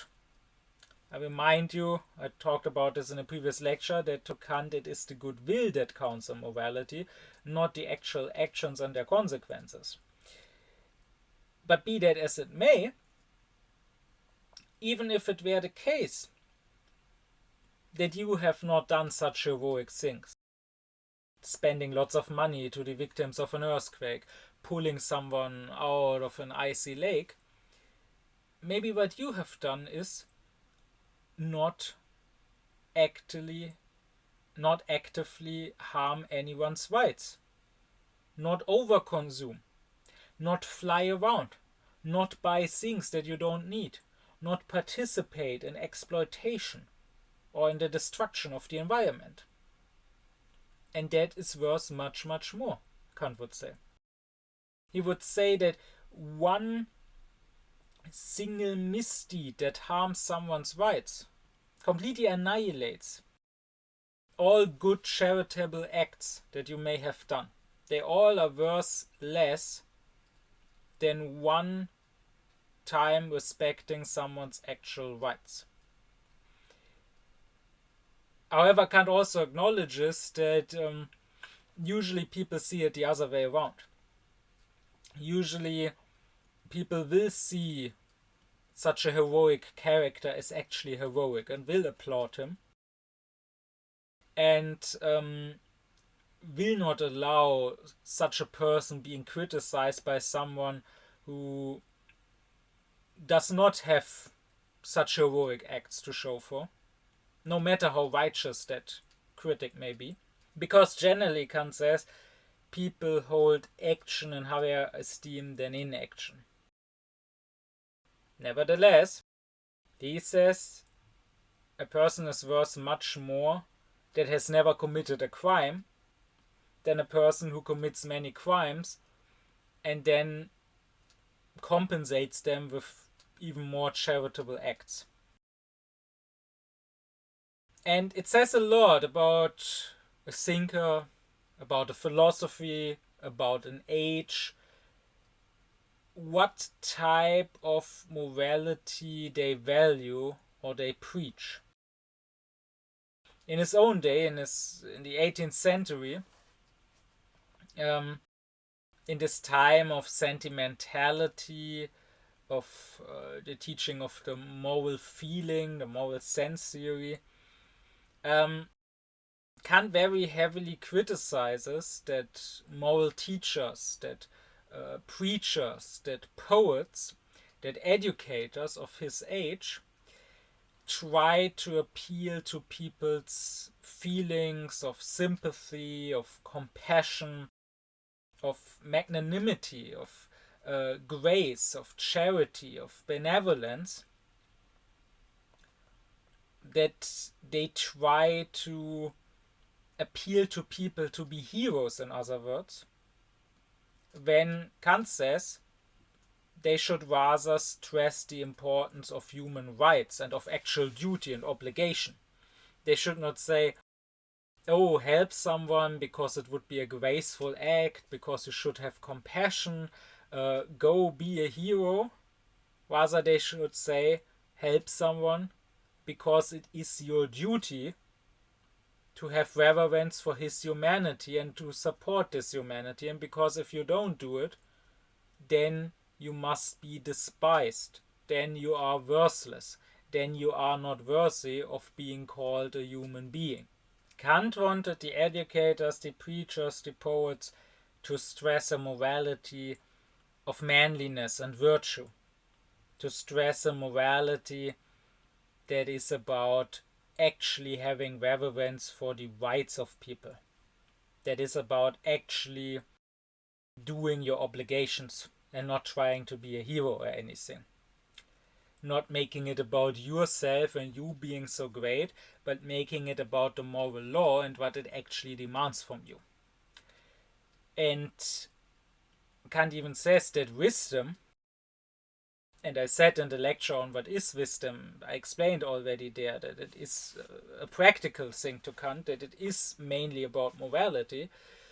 Wisdom to him is ultimately nothing else but the disgust or the abhorrence for anything that goes against the rights of humanity. But since Kant's days, since the 18th century, it has only gotten worse. If you look around in our day, the highest moral value or the highest virtue to people when you hear them talk seems to be empathy. We constantly get told about empathy, about compassion. And on the other hand, there seems to be nothing worse, there seems no bigger vice than toxicity. Being toxic seems to be the worst a person can be. But of course, if you think about it, toxicity mainly means not being kind, not being too nice to others. You can be a perfectly righteous person, always respecting and revering and regarding everyone's rights, and still get accused of toxicity. Because maybe you appear a bit cold or harsh, or because maybe you don't care enough about not stepping on anyone's toes, about people's sensitivities, because maybe you are too straightforward, you are too honest, too truthful. That can be toxic. So you can be a good, a righteous person and still be accused of being toxic.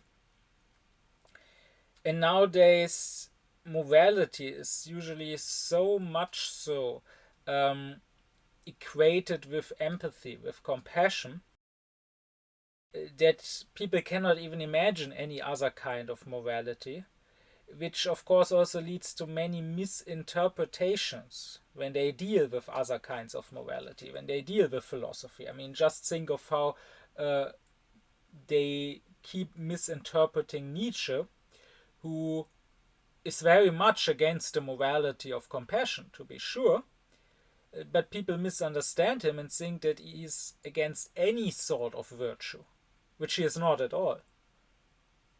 It's just that to him, compassion is certainly not the highest virtue. A particular example to me of our current morality and how it goes wrong, because it doesn't look at duty, at obligation, at rights, it only looks at love, at charity, is this constant stressing of tolerance. Tolerance being such a high virtue, apparently. Well, to tolerate, if you think about it, that is something that someone who is superior can do towards someone who is inferior. It is a virtue of rulers. The king can tolerate. But it is wrong to say that we should tolerate different religious beliefs, or that we should tolerate immigrants, or that we should tolerate homosexuals. No, we should not tolerate them. Rather, it is our duty to give them their rights. Tolerance is a grace. We grace someone with our tolerance. We could always take it back because we don't owe him the tolerance.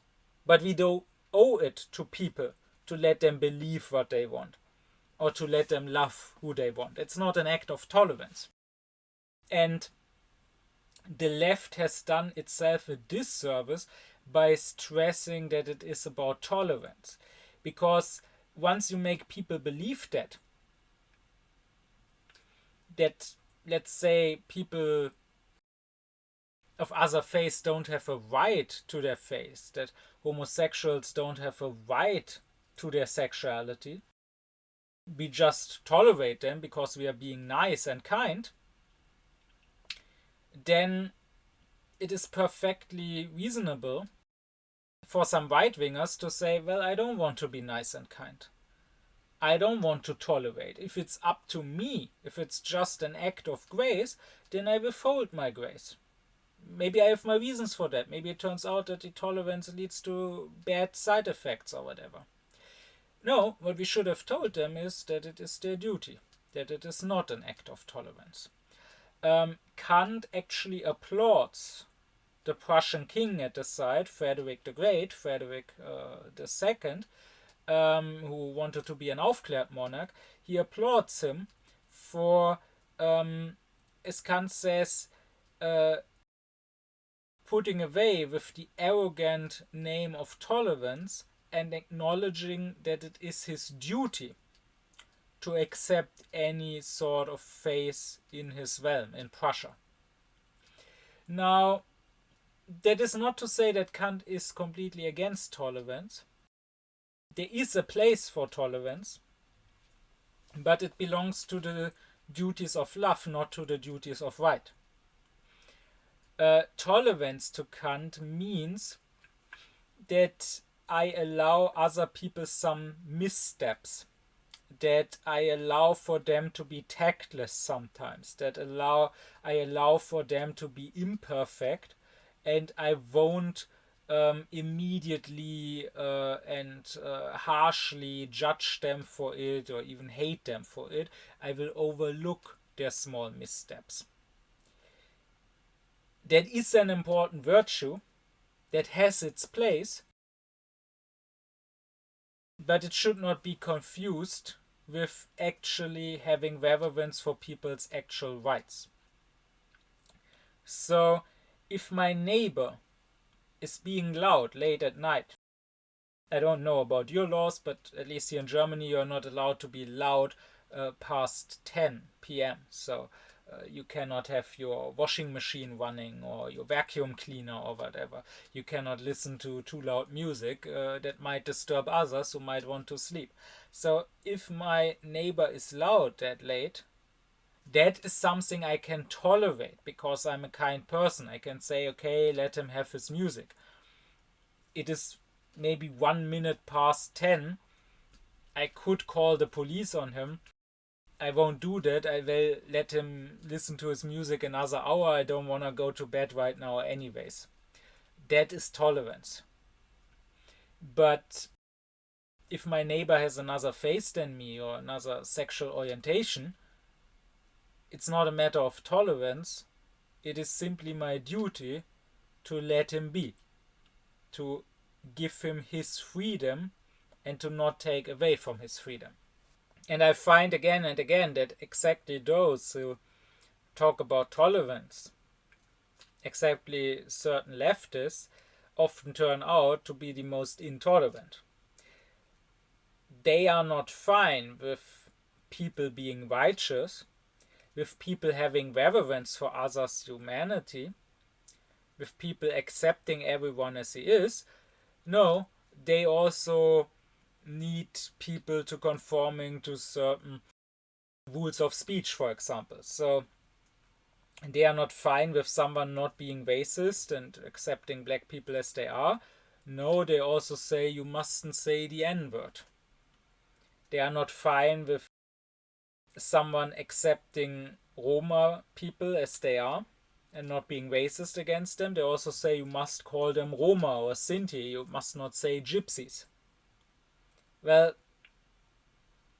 maybe it would be better to not say gypsy, to not say nigger, to not say Indians to Native Americans, whatever.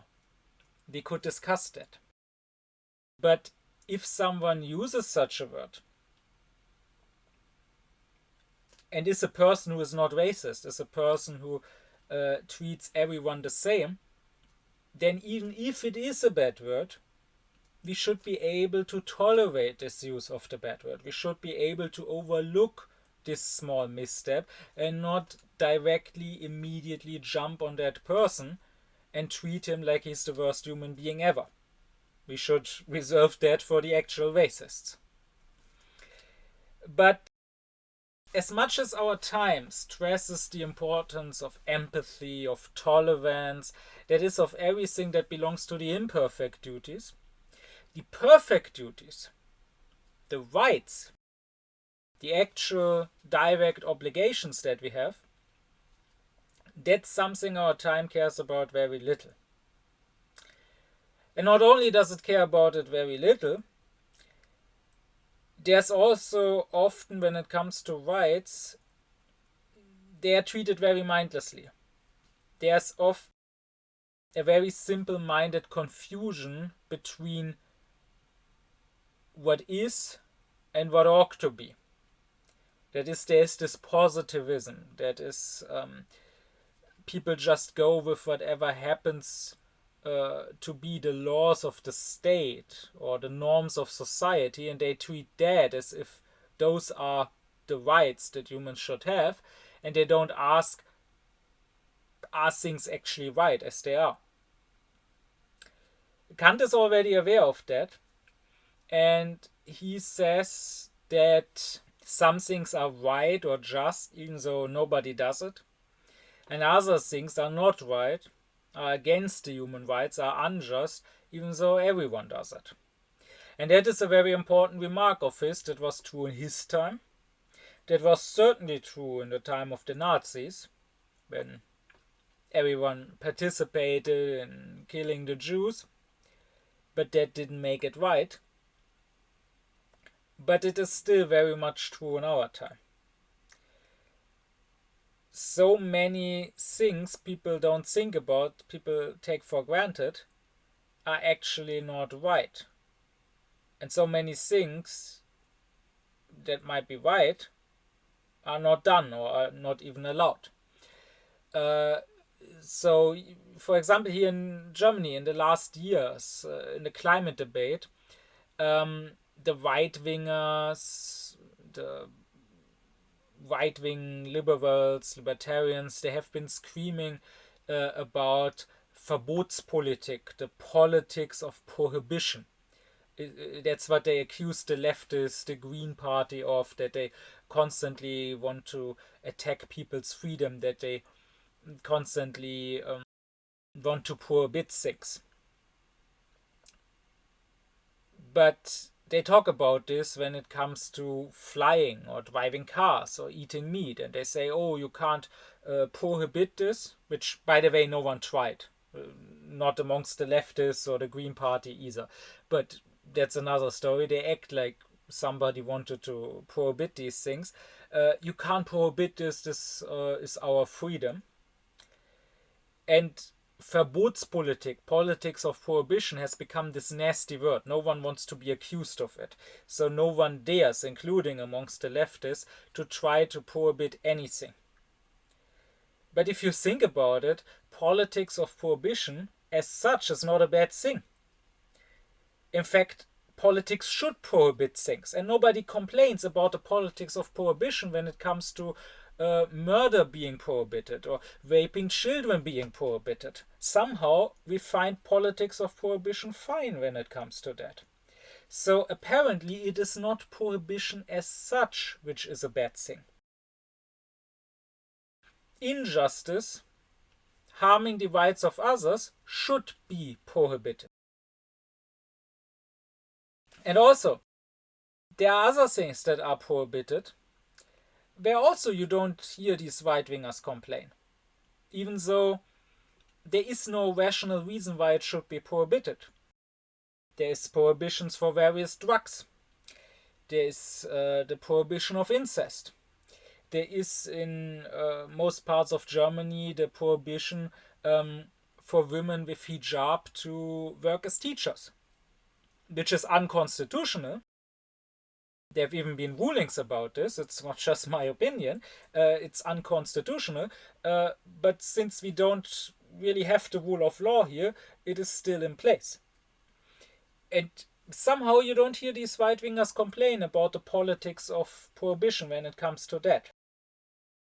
And that is, of course, because when it comes to, let's say, incest, it is not normal to engage in incest, so therefore most people find it alright if it is forbidden. On the other hand, it is normal to fly on vacation, so most people would not find it alright to prohibit it.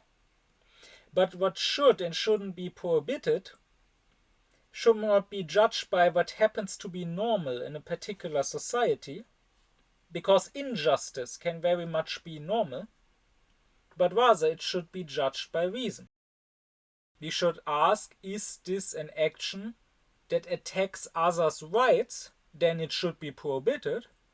Or is it not? Then it should be allowed, which, by the way, does not mean that we necessarily agree with that action, but if it does not attack someone's rights, then it is not our right to prohibit it. It used to not be normal at some point to accept homosexuality. It used to be normal at some point to have slavery or to have gladiator fights. What is just and right and what is not right and unjust cannot be judged by what happens to be normal, what happens to be the common customs and practices and prejudices of people, but rather it can only be judged by reason. And all of this is not to mean that Kant is against the duties of love, that he wants to somehow devalue them, or say that they don't matter or that following them is bad. But what he does wish for is that people would take the duties of right, that people would take their direct obligations as more important and more serious than charity and kindness. The latter is just what comes after. He stresses that while there can be reverence without love, love, on the other hand, should always be grounded in reverence. Maybe there can be some sort of love without reverence, but it would be a wrong sort of love. It can even be an overbearing love. It can even be a love where out of love, thinking you know what's best for someone, for example, thinking you know what's best for your children, you become despotic and tyrannical. No, reverence should always come first, and love should be grounded in it. And as I already said, to Kant, all acts of charity, all acts of kindness are worthless in the face of one single act of injustice.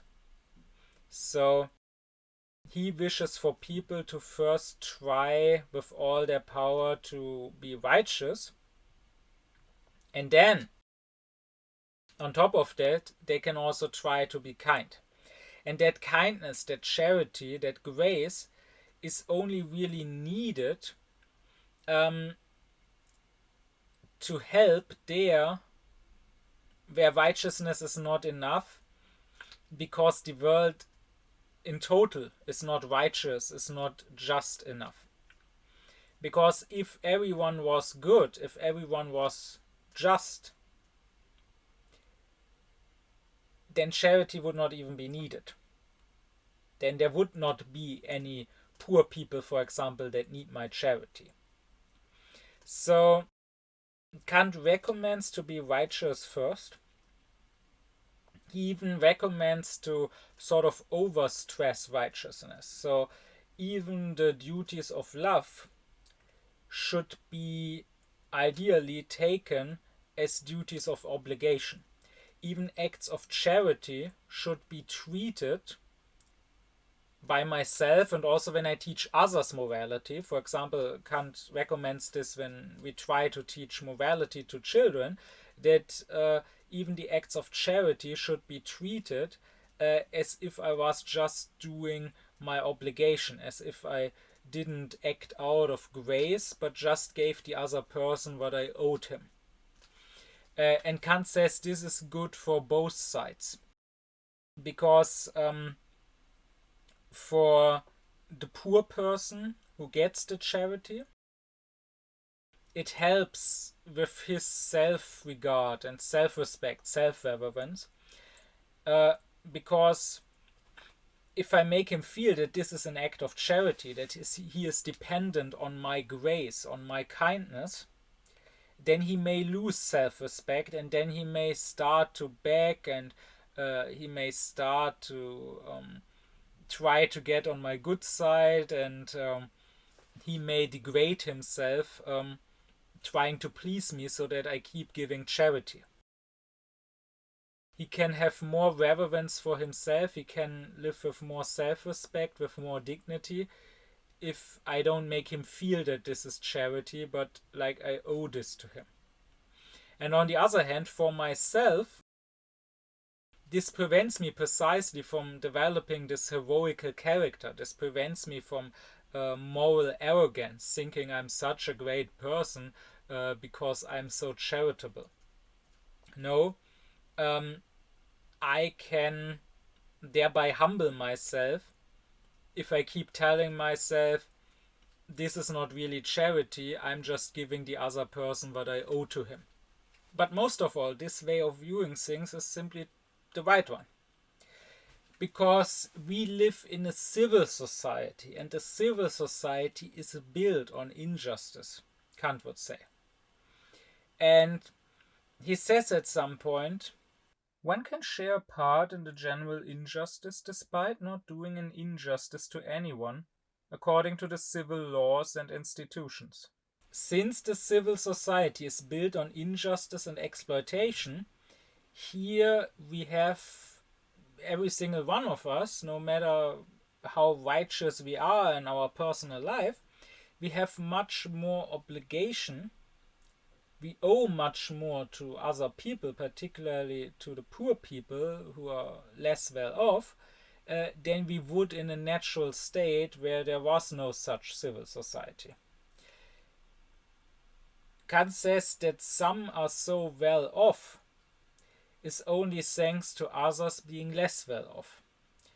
And one man's powder might take away another man's flour for his bread. can only consider the donation you give to the poor to be an act of charity and grace and kindness and nothing else, if you are very short-sighted and don't have a more holistic picture of things and of society. Because Kant would say that that poor person is poor in the first place, and that you are wealthy enough to give to the poor in the first place, that is in large part a matter of fortune and misfortune, be it your own, be it the ones of your ancestors that already gave you a better start in life, better education, more money that you inherited, whatever.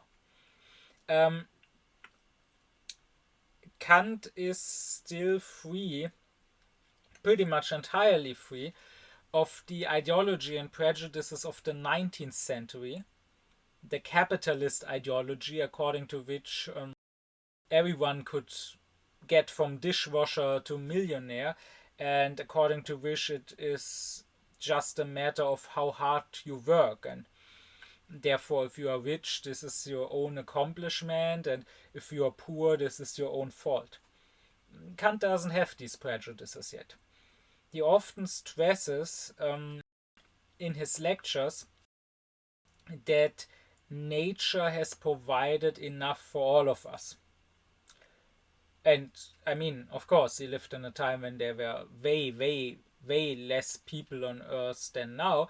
But even now, even with 8 billion people, like the Earth could probably feed about 20 billion and we are just 8 billion. So it still holds true when Kant says nature has provided enough for all of us, and by nature no one would have to be poor, no one would have to starve. It is just society which introduces inequality, which introduces injustice. So all poverty, not lack of richness, but actual poverty, actually people starving, that is always artificial. That is always a product of society, and would not be the case if these same people just lived in nature and truly had the same opportunities as all other people. The earth is rich enough for all of us.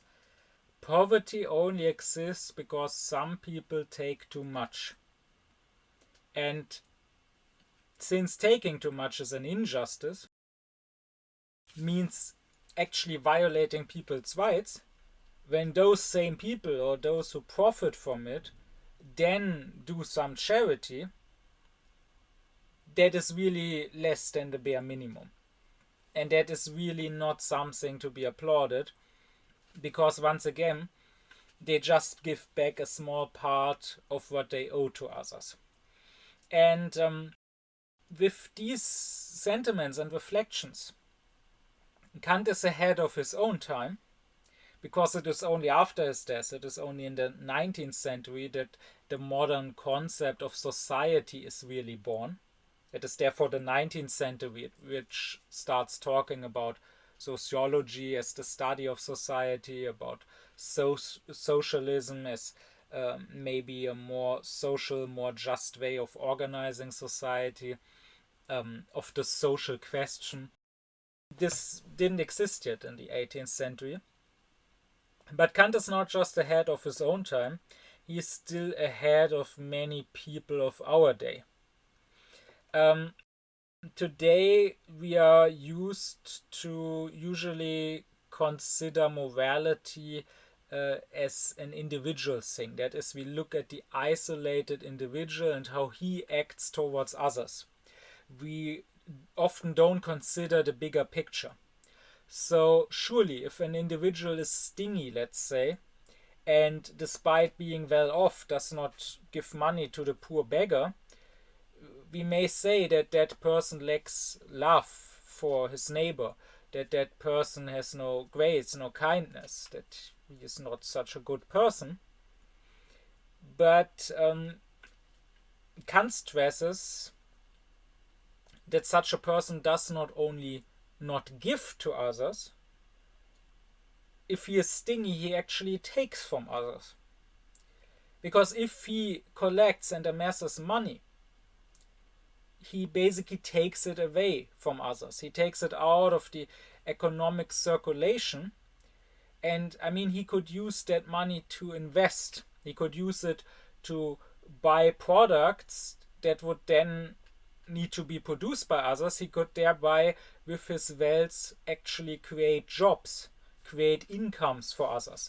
Instead, if he just takes it to himself, if he's like Scrooge McDuck and just hoards the money in one big tresor, then what he does is making everything more expensive for everyone else, right? And that is an act of injustice, Kant would say. He says that you have no right to take what others could use for their welfare and prosperity when it doesn't even serve your own welfare and prosperity, because you're already prosperous enough. And that, I think, is a very interesting remark and very interesting consideration of Kant that unfortunately you don't hear discussed much when people discuss his moral philosophy.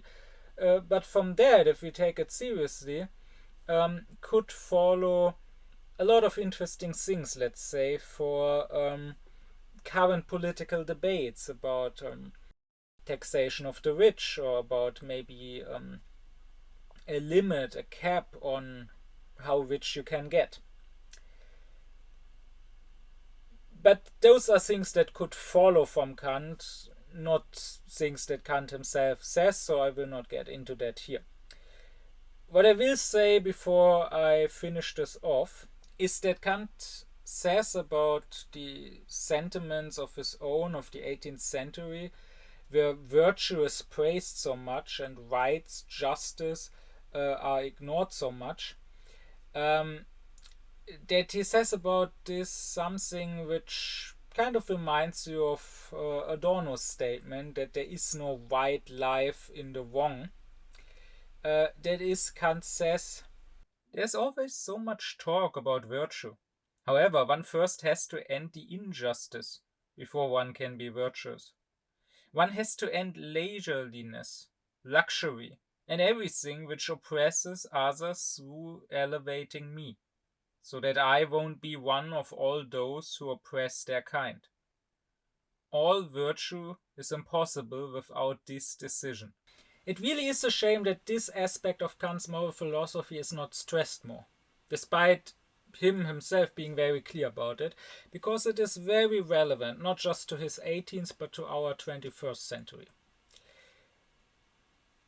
All of us in the wealthy nations and the nations of the global north, which I assume most people listening to this will probably come from, all of us, no matter how much we try to not take part in exploitation or to reduce our ecological footprint, all of us, simply by virtue of being parts of these societies, do take part in the destruction of the earth and in exploitation. And you can spend 100 euros or dollars, or you can spend even 1,000 euros or dollars to poor people in Africa. That will really just be a drop in the ocean compared to all the harm you probably cause in Africa. The coffee you drink in the morning is probably grown somewhere on African land where people could instead grow food for themselves. And the people who grow your coffee probably get paid close to nothing. The smartphone you use probably was built with some rare earth, some materials that were extracted from the earth through some sort of slave labor, through child labor, that bloody wars were fought over. You may look back on past times of colonialism and imperialism with disgust, and you may despise company of the past like the East India Company, but then you probably eat cornflakes for breakfast from a company like Nestle, which is actively responsible for people starving and dying of thirst, which actually buys wells and water sources so that people in some African village cannot access their own water. They, by nature, would have enough water, maybe. They wouldn't have to die of thirst, but it is taken from them. This is precisely why it is so important, and sadly also so exceptional, that Greta Thunberg has always, even at 15 already, when she started her protest, stressed the importance not just of saving the climate, but of climate justice. She has always stood for justice, which, of course, the media has overlooked as long as it was possible, as long as they could celebrate her as this cute child fighting for the trees or whatever. And when it could not longer be overlooked that she stands not just for saving the climate, but for justice, that is, when she started fighting for justice for the Palestinians also, she immediately got cancelled. But no, that was precisely her point from the start. She always stressed, not only do we in the global north need to reduce our emissions, we need to reduce them even more than would be strictly necessary, so that poorer countries in the global south still have the opportunity to somewhat industrialize, to somewhat increase their standard of living, because only that is just. That's also why it's so ridiculous and so in bad faith when she has been attacked sometimes as this privileged child who whines about her childhood being stolen when others have it worse. That's precisely what she said in her famous speech in front of the UN. She said, "You have stolen my childhood, and yet I am one of the lucky ones. Others have it way worse." And she always stood for justice.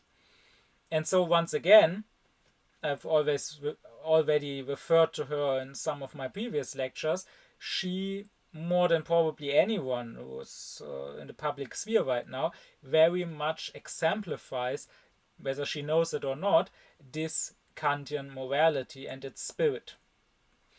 And what Kant says is that if everyone was completely righteous and just, if we lived in a society where everyone's rights were completely respected,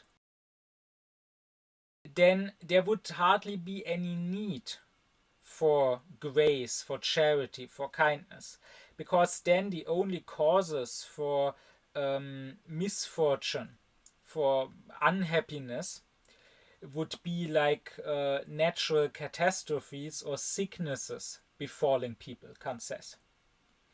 But only in those cases would people then still depend on other people's charity and other people's grace.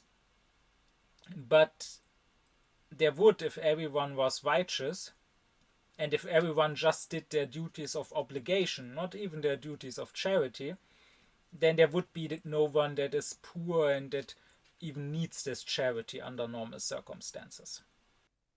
My deep thanks be to my supporters: Thomas Doringer, Gernot Klaufen, Benjamin Lehning, Ökobong, Samet Özkilic, Yasin Özün, Alexander Reuter, Lisa Rinner, Ron Suhl, as well as to all others who support me and my aufkläring cause.